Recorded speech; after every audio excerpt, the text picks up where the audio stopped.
عليكم ورحمة الله. الحمد لله حمدا كثيرا طيبا مباركا فيه، والصلاة والسلام على خاتم الأنبياء والمرسلين نبينا الحبيب محمد وعلى آله وصحبه أجمعين. أما بعد، اتقوا الله عباد الله. സ്നേഹം നിറഞ്ഞ സഹോദരന്മാരെ, സുഹൃത്തുക്കളെ, അല്ലാഹു സുബ്ഹാനഹു വ തആലയുടെ മഹത്തായ അനുഗ്രഹം കൊണ്ട് വീണ്ടും ഒരിക്കൽ കൂടി അല്ലാഹുവിൻ്റെ മതവുമായി ദീനുമായി ബന്ധപ്പെട്ട വളരെ അടിസ്ഥാനപരമായ ചർച്ചകൾ, അതിന് സാക്ഷ്യം വഹിക്കുവാൻ അല്ലാഹു നമ്മളെ അനുഗ്രഹിച്ചിരിക്കുന്നു. അൽഹംദുലില്ലാഹ്.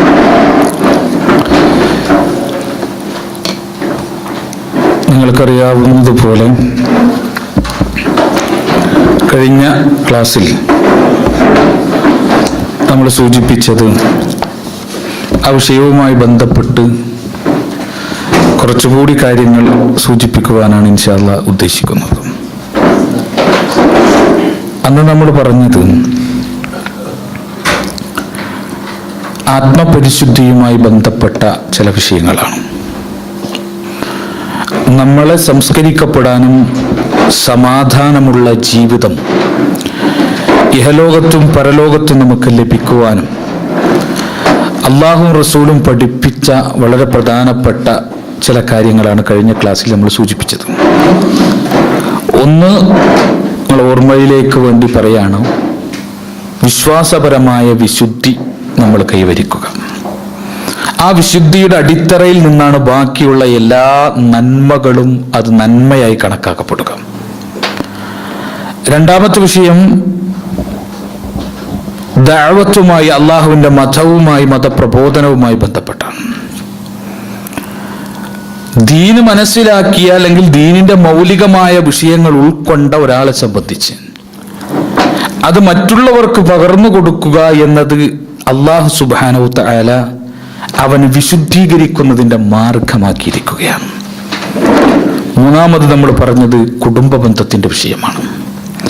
അല്ലാഹു ഏറ്റവും വലിയ ഒരു ബാധ്യതയായി നമുക്ക് മേൽ വിശദീകരിച്ചു തന്ന കാര്യമാണ് കുടുംബ ബന്ധം. നാലാമതായി നിങ്ങളോട് പറയാനുള്ളത്, നമ്മൾ മനുഷ്യരാണ്. മനുഷ്യന്റെ ഒരു സ്വഭാവം എന്ന് പറഞ്ഞാൽ ഇണങ്ങി കൂട്ടായ്മകളോടുകൂടി നിലനിൽക്കുക എന്നത് മനുഷ്യന്റെ ഒരു സ്വഭാവ സവിശേഷതയാണ്. മനുഷ്യന് മാത്രമല്ല, ഭൂലോകത്തെ ഒട്ടുമിക്ക ജീവവർഗങ്ങളും പലതും കൂട്ടായ്മയിലൂടെ പ്രവർത്തിക്കുന്ന, സാമൂഹികമായി ചേർന്ന് നിന്ന് ഒന്നിച്ചു നിന്ന് പ്രവർത്തിക്കുന്ന നമുക്ക് കാണാൻ സാധിക്കും. മനുഷ്യന്റെ വിഷയത്തിൽ ഒന്നുകൂടി വ്യവസ്ഥാപിതമായി കൊണ്ട് ആ കൂട്ടായ്മകൾ നിലനിൽക്കുന്നു എന്നതാണ് മനുഷ്യന്റെ ഏറ്റവും വലിയ പ്രത്യേകത. മൂസാ നബി അലൈഹി സ്വലാം, അദ്ദേഹത്തിന്റെ കാര്യം നമുക്കറിയാം. അള്ളാഹുവിൽ നിന്ന് വഹീ കിട്ടുന്ന ഒരു പ്രവാചകനായിരുന്നു.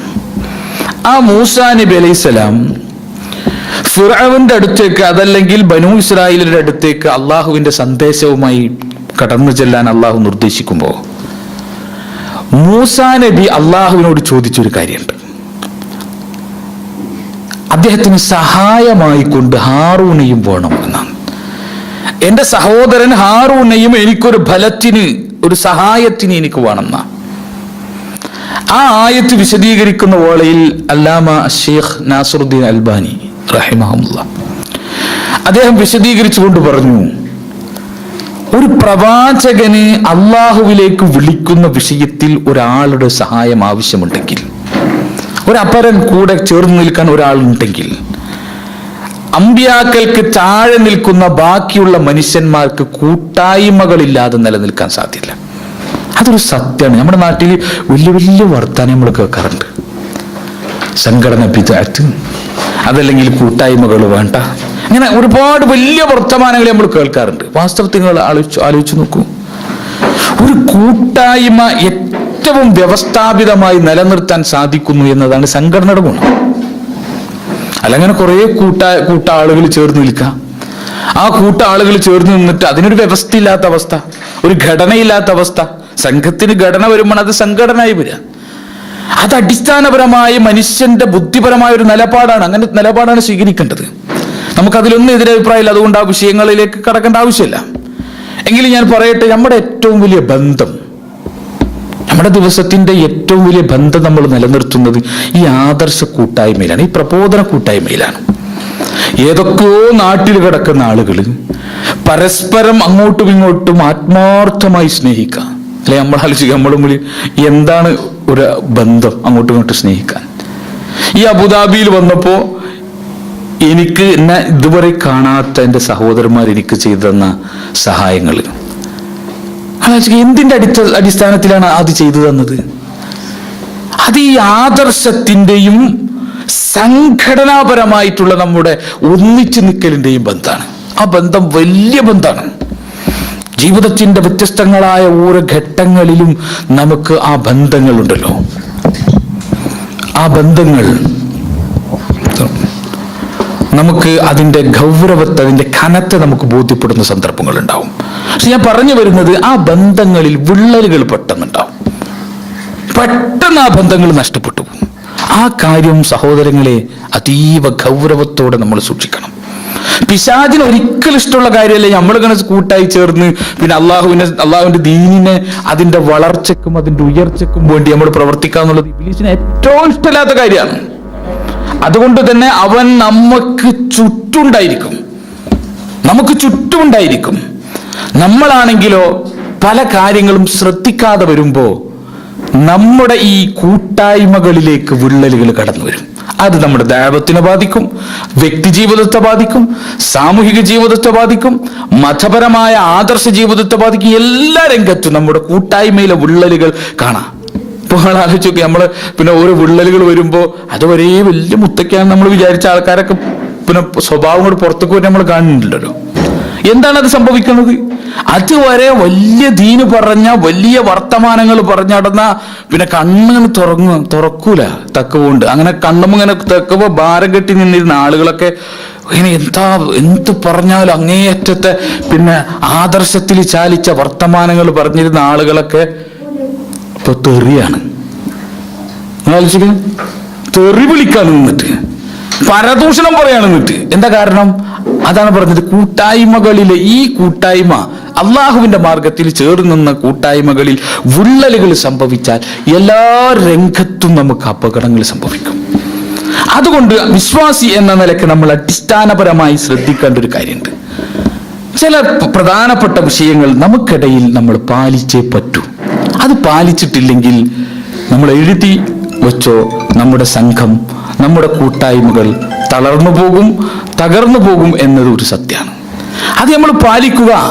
അത് പാലിച്ചിട്ടില്ല എങ്കിൽ എപ്പോ വേണമെങ്കിലും നമ്മിലേക്ക് അപകടങ്ങൾ വന്നെത്തും എന്ന് സഹോദരങ്ങളെ നമ്മൾ മനസ്സിലാക്കുക. അത് പാലിക്കാതെ അടിസ്ഥാനപരമായ ആ വിഷയങ്ങൾ ഉൾക്കൊള്ളാതെ ഒരിക്കലും നമുക്ക് ചേർന്ന് നിൽക്കാനും പറ്റില്ല. ഒന്നാമതായിട്ട് വിശുദ്ധ ഖുർആൻ നമുക്കറിയാം, റസൂലുള്ളാഹി സ്വല്ലല്ലാഹു അലൈഹി വസല്ലമയോട് പറഞ്ഞൊരു കാര്യമുണ്ട്. അള്ളാന്റെ റസൂലിന് ചുറ്റും ഇങ്ങനെ സഹാബികൾ ഇങ്ങനെ തടിച്ചു കൂടി നിൽക്കുക. ജീവിതത്തിന്റെ എല്ലാ രംഗത്തും റസൂലുള്ളാഹി സ്വല്ലല്ലാഹു അലൈഹി വസല്ലമയോട് ചേർന്ന് നിൽക്കാനാണ് ആളുകൾക്ക് ഇഷ്ടം, അയാൾ ഓടിപ്പോവാനല്ല. ഖുർആൻ അതിനെ കുറിച്ച് റസൂലുള്ളാഹി സ്വല്ലല്ലാഹു അലൈഹി വസല്ലമയെ കുറിച്ച് പറഞ്ഞതറിയോ? വലൗ കുൻത ഫവ്വൻ ഗലീലൽ ഖൽബ് ലം ഫദ്ദു മിൻ ഹൗലിക്. താങ്കളെങ്ങാനും കഠിന ഹൃദയനും പരുഷ സ്വഭാവിയുമായിരുന്നെങ്കിൽ ലം ഫദ്ദു മിൻ ഹൗലിക്, താങ്കളുടെ ചുറ്റും അവർ ഓടിപ്പോകുമായിരുന്നു.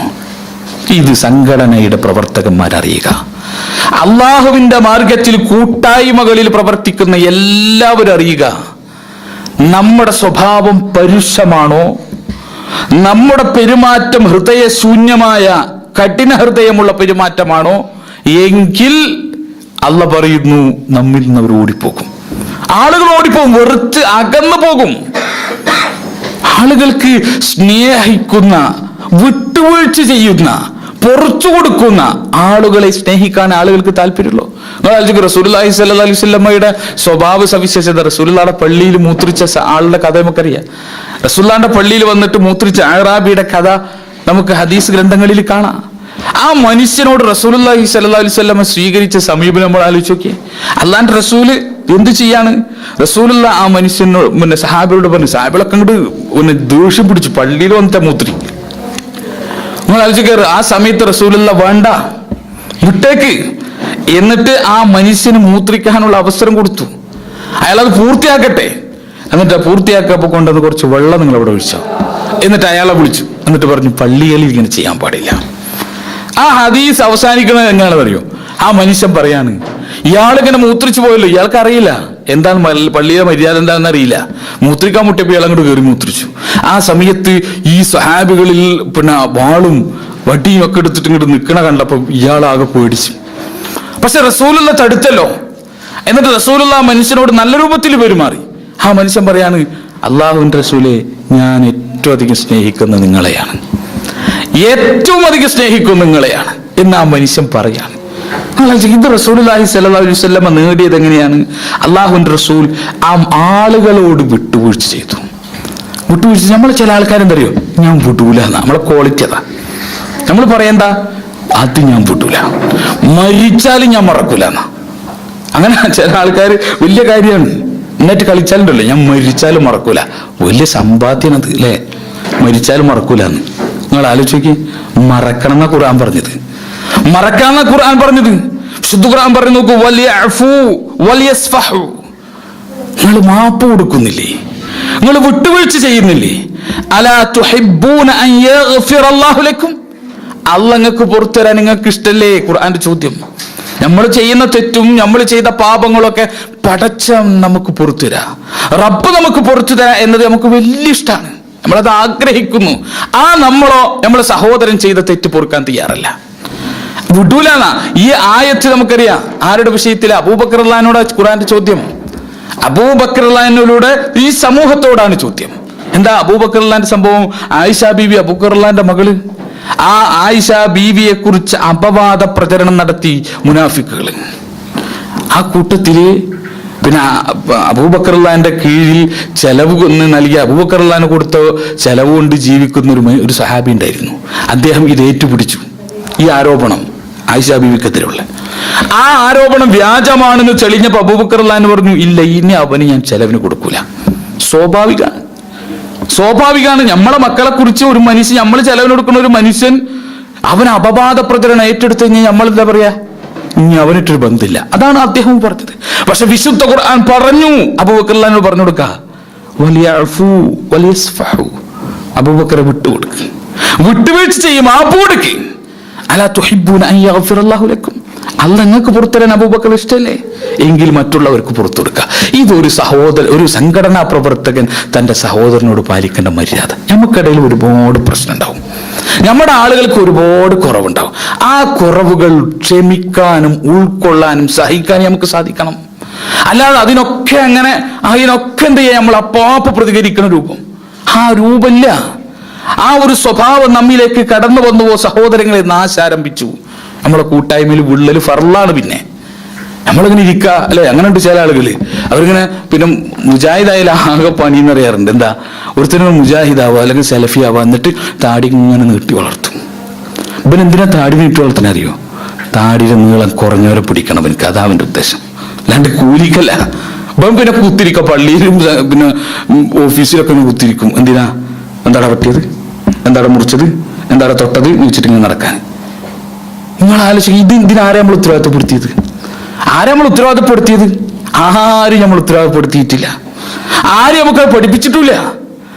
അങ്ങനെ ഒരു ഡ്യൂട്ടി അള്ളാഹ്ക്കിന്, ആ ഡ്യൂട്ടി പടച്ചവന്റെ ഡ്യൂട്ടി അപ്പൊ നമ്മൾ ചെയ്തുകൊണ്ടിരിക്കുന്നത്. അപ്പൊ ആ വക സ്വഭാവം ഇങ്ങനെ നമുക്ക് കാണാം. ആളുകളെ ഇങ്ങനെ എന്താ പറയാ, ഒരു പട്ടാള ചിട്ടയിൽ നിലനിർത്തുന്ന സ്വഭാവം, അത് വന്നു കഴിഞ്ഞാൽ സഹോദരങ്ങളെ നാശാരംഭിച്ചു. അത് നമ്മളൊന്ന് മനസ്സിലാക്കുക. കൂട്ടായ്മകൾ പ്രവർത്തിക്കുന്ന ആളുകൾ ഏറ്റവും ശ്രദ്ധിക്കേണ്ട കാര്യം. രണ്ടാമത്തെ വിഷയം റസൂലുള്ളാഹി സ്വല്ലല്ലാഹു അലൈഹി വസല്ലം പറഞ്ഞു. ഇമാം അഹ്മദ്, ഇമാം തുർമുദി ഉദ്ധരിച്ച ഹദീസിൽ കാണാം, ദബ്ബ ഇലൈക്കും ദാഉൽ ഉമമി മിൻ ഖബ്ലിക്കും. നിങ്ങളുടെ മുൻഗാമികൾക്കുണ്ടായ ഒരു രോഗം നിങ്ങളിലേക്ക് ദബ്ബാന എഴഞ്ഞിട്ട് വരും, അറിയാത്ത രൂപത്തിൽ എഴഞ്ഞു വരും. എന്താ അത്? അൽ ഹസദു വൽ ബഅദാ, അസൂയയും വിദ്വേഷവും. പരസ്പരമുള്ള മാത്സര്യം, വിദ്വേഷങ്ങളിലേക്ക് കടന്നുവരും, അസൂയങ്ങളിലേക്ക് കടന്നുവരും. എന്നിട്ട് റസൂലുള്ളാഹി സ്വല്ലല്ലാഹു അലൈഹി വസല്ലം പറയുന്നു, ഈ ഹിയൽ ഹാലിഖ്, അത് മുണ്ഡനം ചെയ്തു കളയും. ലാ അഖൂലു തഹ്രിഖു ശഅർ, മുടിയെ മുണ്ഡനം ചെയ്യുന്നത് കാര്യമല്ല ഞാൻ പറയുന്നത്. വലാകിൻ തഹ്ലിഖുദ്ദീൻ, മതത്തിന് അത് മുണ്ഡനം ചെയ്ത് കളയുന്ന, മുടിയെ മുണ്ഡനം ചെയ്യുന്ന വിഷയമല്ല പറയുന്നത്, മറിച്ച് മതത്തെ അത് മുണ്ഡനം ചെയ്യുന്നു. നമ്മളെ നിസ്കാരവും നോമ്പും നമ്മളെ സക്കാത്തും നമ്മളെ ഹജ്ജ് നമ്മൾ ചെയ്ത എല്ലാ സൽക്കർമ്മവും ഇല്ലാതാക്കി കളയും. എന്ത്? എന്റെ മുസ്ലിമായ സഹോദരനോട് എനിക്ക് വൈരാഗ്യം മനസ്സിൽ. നമ്മളൊന്ന് ആലോചിക്കേ, അവൻ നശിക്കുന്നത്, അവന് നഷ്ടം ഉണ്ടാവുന്നത്, അവന് ആപത്തുണ്ടാവുന്നത്, ഇതൊക്കെ എനിക്കൊരു സന്തോഷം മനസ്സിൽ. എന്ത് മനസ്സാണ് അത്? നിങ്ങളൊന്ന് ആലോചിച്ച് നോക്കുക. നമുക്ക് അങ്ങോട്ടും ഇങ്ങോട്ടും നമ്മൾ ദേഷ്യം പിടിച്ചേക്കും, ചിലപ്പോൾ ദേഷ്യം പിടിക്കുമ്പോൾ എന്തെങ്കിലുമൊക്കെ പറഞ്ഞേക്കും. ഇപ്പൊ റസൂലുള്ളാഹി സ്വല്ലല്ലാഹു അലൈഹി വസല്ലമയുടെ സമയത്ത് അള്ളാഹുവിന്റെ റസൂൽ ജീവിച്ചിരിക്കുന്ന സഹാബികൾക്കിടയിൽ അങ്ങനെ ദേഷ്യപ്പെട്ടിട്ടുണ്ട്. ഇപ്പൊ ബുഖാരി ഉദ്ധരിച്ച ഹദീസിൽ കാണാം, പിന്നെ ഉമർ റളിയല്ലാഹു ഒരു ദിവസം അബൂബക്കർ റളിയല്ലാഹുവിനായിട്ട് വർത്താനം പറഞ്ഞ് രണ്ടാളും വർത്താനത്തിൽ മൂർച്ഛിച്ചു. ഉമർ റളിയല്ലാഹു കടുപ്പായിട്ട് തന്നെ അങ്ങോട്ട് പറഞ്ഞു. അബൂബക്കർ റളിയല്ലാഹു അത് വിഷമായി. ഉമർ റളിയല്ലാഹുവിന്റെ ഒരു പ്രകൃതി അനുസരിച്ച് അദ്ദേഹം കുറച്ച് ഉജ്ജത്തിൽ തന്നെ അങ്ങോട്ട് കൊടുത്തപ്പോ അബൂബക്കർ റളിയല്ലാഹു അത് വിഷമായി. മൂപ്പര് പ്രത്യേക ഒരു ലോല ഹൃദയനായിരുന്നു. ഉമർ റളിയല്ലാഹു പറയാ, റസൂലുള്ളാഹി സ്വല്ലല്ലാഹു അലൈഹി വസല്ലം ഇതറിഞ്ഞു.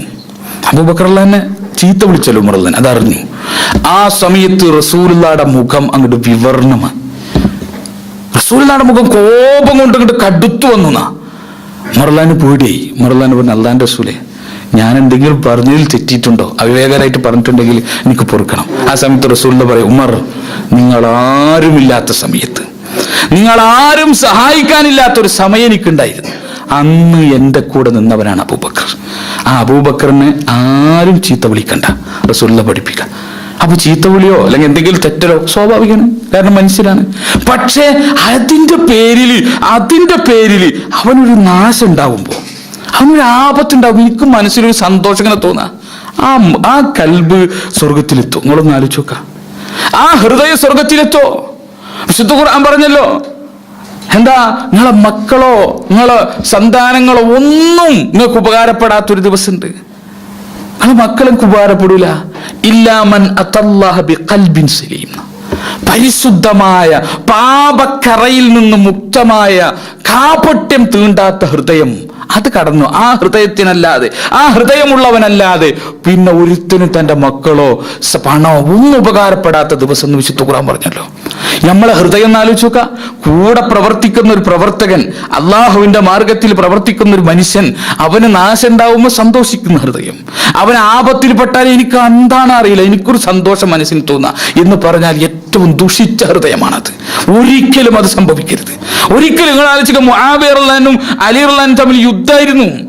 നാളുകളോളം അവർ യുദ്ധം ചെയ്തു. അവരുടെ സംഘം, അവർക്ക് അവരുടേതായ ഇജ്തിഹാദ് ഉണ്ടായി. ഉലമാക്കൾ അങ്ങനെയാണ് പറഞ്ഞത്. രണ്ടുപേരും മുജ്തഹിദുകളാണ്, ഗവേഷണ പടുക്കളാണ്. അവർ ഗവേഷണം ചെയ്യാനുള്ള അർഹതയുള്ള പണ്ഡിതന്മാരാണ്.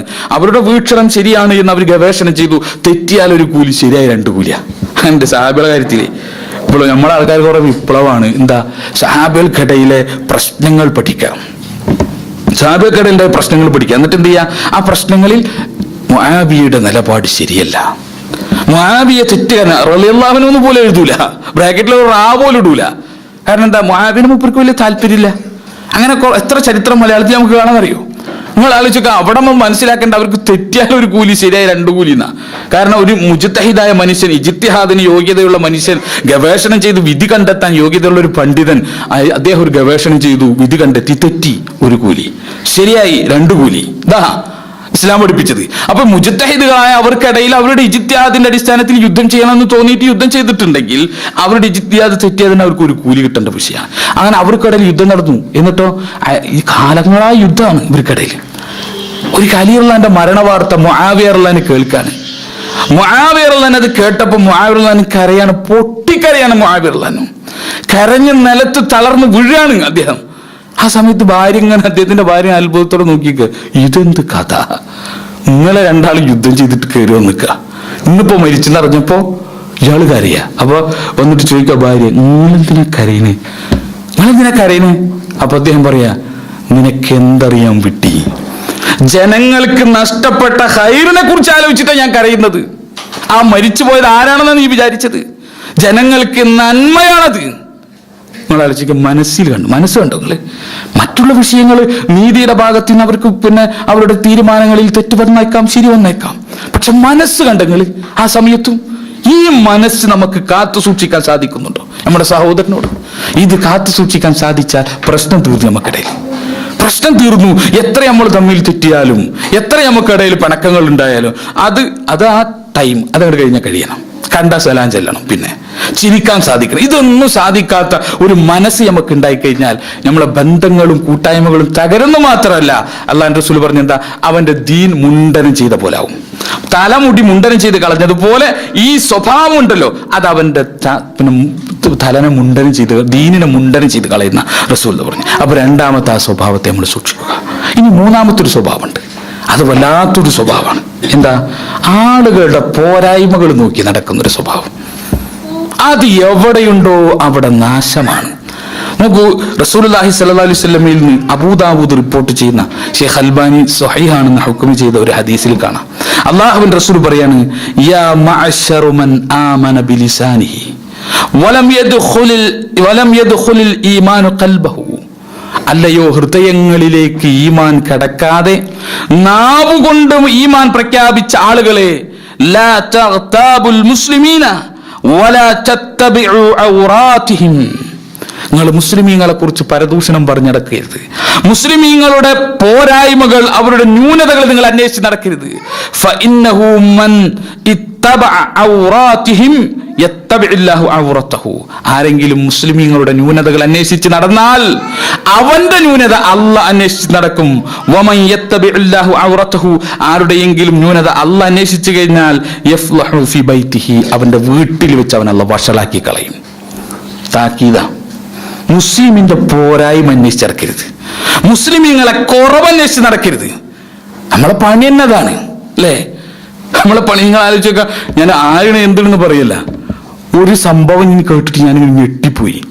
ഇപ്പൊ ചില ഇഷ്യൂസുകൾ ഉണ്ടായപ്പോ, നമുക്കിടയിലെ കൂട്ടായ്മകളിൽ ചില പ്രശ്നങ്ങൾ ഉണ്ടായപ്പോ, ഒരു പണ്ഡിതനെ കുറിച്ച് റിസൾട്ട് കിട്ടാൻ വേണ്ടിയിട്ട് അയാളുടെ വീട്ടിൻ്റെ അടുത്ത പള്ളിയിലേക്ക് സുബഹിക്ക് ഒരു പയ്യൻ 12 കിലോമീറ്ററിന് ബൈക്ക് ഓടിച്ചിട്ട് ഈ പണ്ഡിതന്റെ വീട്ടിലെ പള്ളിയിൽ അവിടേക്ക് വരും.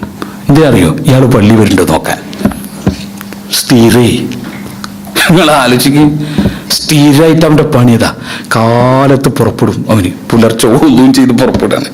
എന്റെ പിന്നെ എന്തിനാ വരുന്നത്? അവന്റെ വീട്ടിന്റെ അടുത്ത് എത്ര പള്ളിയുണ്ട്, അതൊക്കെ കഴിഞ്ഞിട്ടും വരും. ഇയാള് പള്ളിക്ക് വരുന്നുണ്ടോ? കാരണം ഇയാൾ പള്ളിക്ക് വരാത്ത ദിവസം കിട്ടണം.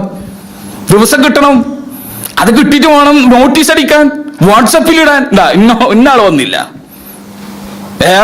PR വന്നില്ല എന്നൊക്കെ പറഞ്ഞിട്ട് നോട്ടീസ് ഇടണല്ലോ. അതിന് വേണ്ടിയിട്ട് എന്ത് ചെയ്യാ? ഈ രൂപത്തിൽ എന്താ സ്വഭാവം നിങ്ങൾ ആലോചിക്കും. എന്താ അവന് ദീനുള്ളത്? ആ താടി കാട്ടിയിട്ട് അവൻ ദീൻ എന്ന് പറയുന്നത്? നെര്യാണിക്ക് മുകളിൽ ഒരു വസ്ത്രം കാട്ടിയിട്ട് അവൻ മതം എന്ന് പറയുന്നത്? അത് മതത്തിന്റെ ചിഹ്നാണ്.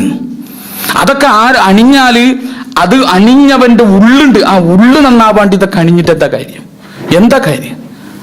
നിങ്ങൾ ആലോചിക്കുക. ഈ വക സ്വഭാവങ്ങൾ, മറ്റുള്ളവർ ന്യൂനത അന്വേഷിക്കരുത്. എത്ര സംഭവം നമുക്ക് കാണാം. ഇപ്പോൾ നിങ്ങൾ ആലോചിച്ച് നോക്കുക. പിന്നെ ഉമർ ഇബ്നു ഖത്താബ് റളിയല്ലാഹു അൻഹു, അദ്ദേഹം പിന്നെ ഒരിക്കൽ ഒരു കുട്ടിയെ, ഒരു ചോര പൈതലിന് മുറ്റത്തുനിന്ന് കിട്ടുക, അതായത് തെരുവിൽ നിന്ന് കിട്ടുക. ആ ചോര പൈതലിന്റെ അടുത്ത് കുറച്ച് കാശ് വെച്ചിട്ടുണ്ട്, സ്വർണ്ണ നാണയങ്ങളോ മറ്റോ വെച്ചിട്ടുണ്ട്. എന്താ വെച്ചാൽ ആ കൊണ്ടുപോകണ ഒരു കുട്ടീനെ നോക്കാൻ വേണ്ടിയിട്ട് ഏതോ ഒരു ഉമ്മ ഉപേക്ഷിച്ച് പോയിട്ടുള്ളതാണ്. ഒരു സംഭവത്തി കുട്ടിയെ വെച്ച് ഉമറുല്ലാൻ ആ പരിസരത്ത് പിന്നെ ഗർഭിണികളായിരുന്ന ഉമ്മമാരായിരുന്നു എന്നൊക്കെ തോന്നിയിരുന്ന സംശയം തോന്നി പെൺകുട്ടികളൊക്കെ വിളിച്ചുകൊണ്ടു പറഞ്ഞു, ആരാ ഇതിന്റെ തള്ള, ആരാണ് ഇതിന്റെ തള്ള അറിയണം. ആ സമയത്ത് ഒരു പെണ്ണ് പറഞ്ഞു, ഉമർ, അള്ള മറച്ച കാര്യം ഉമറെ നീ കീറാണോ? അള്ള ഒരുത്തന്റെ ന്യൂനത മറച്ചു വെച്ചത് നീ പൊളിക്കാണോ?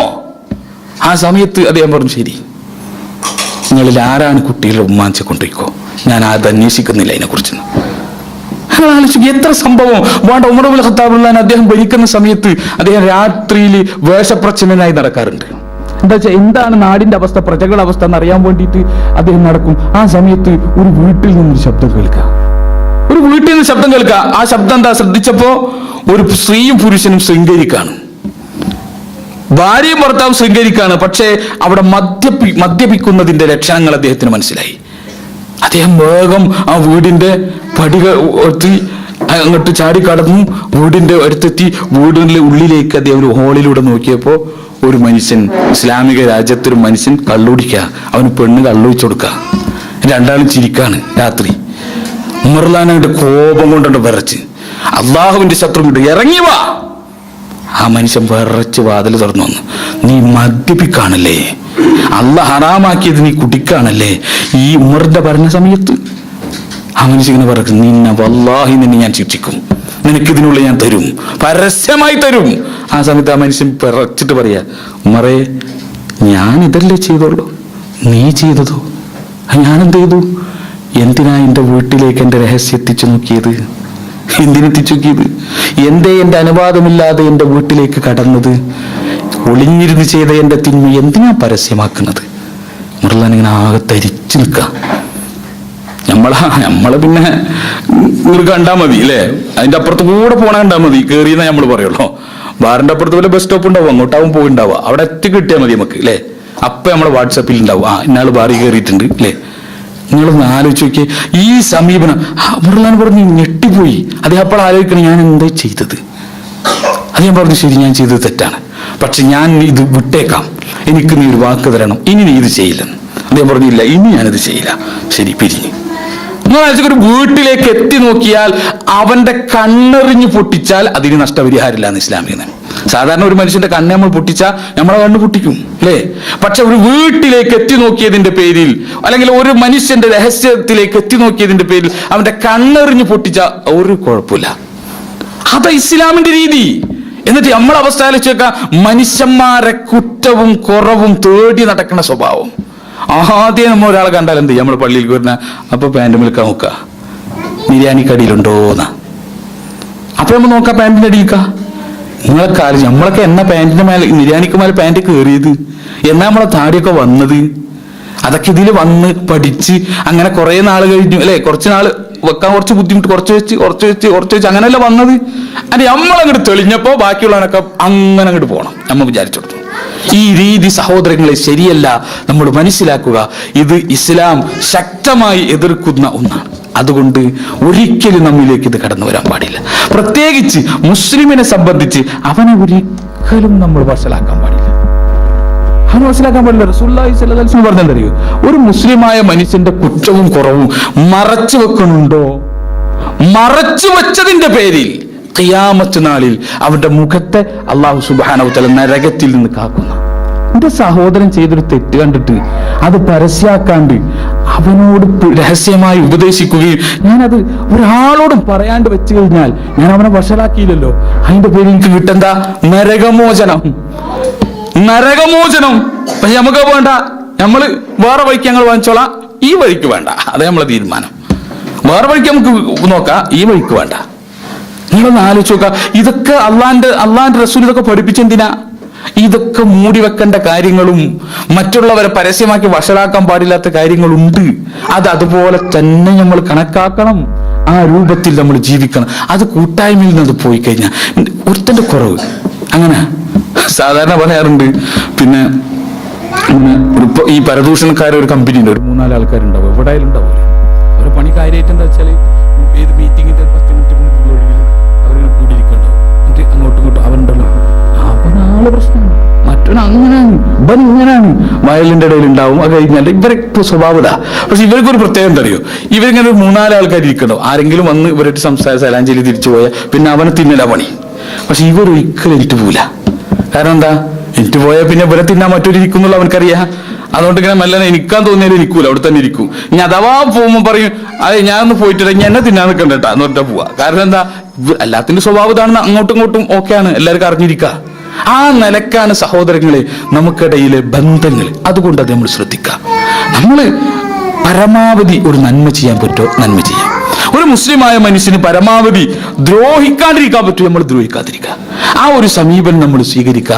അല്ലാഹു സുബ്ഹാനഹു വ തആല അത്തരം കൂട്ടായ്മകളിലാണ് അള്ളാഹിന്റെ സഹായം ഉണ്ടാവുക. അതുപോലെ തന്നെ കൂട്ടായ്മകളെ നശിപ്പിക്കുന്ന മറ്റൊന്നാണ്, അതുകൂടി പറഞ്ഞ് കൂട്ടായ്മയുടെ വിഷയത്തെ ഞാൻ അവസാനിപ്പിക്കാം. നശിപ്പിക്കുന്നതാണ് നമ്മുടെ ഉലൂവ് എന്ന് പറയുന്നത്. ഉലൂവ് അതിര് കടന്ന സ്വഭാവമുണ്ടോ അവനൊരു സംഘത്തിന് നാശം ഉണ്ടാക്കും.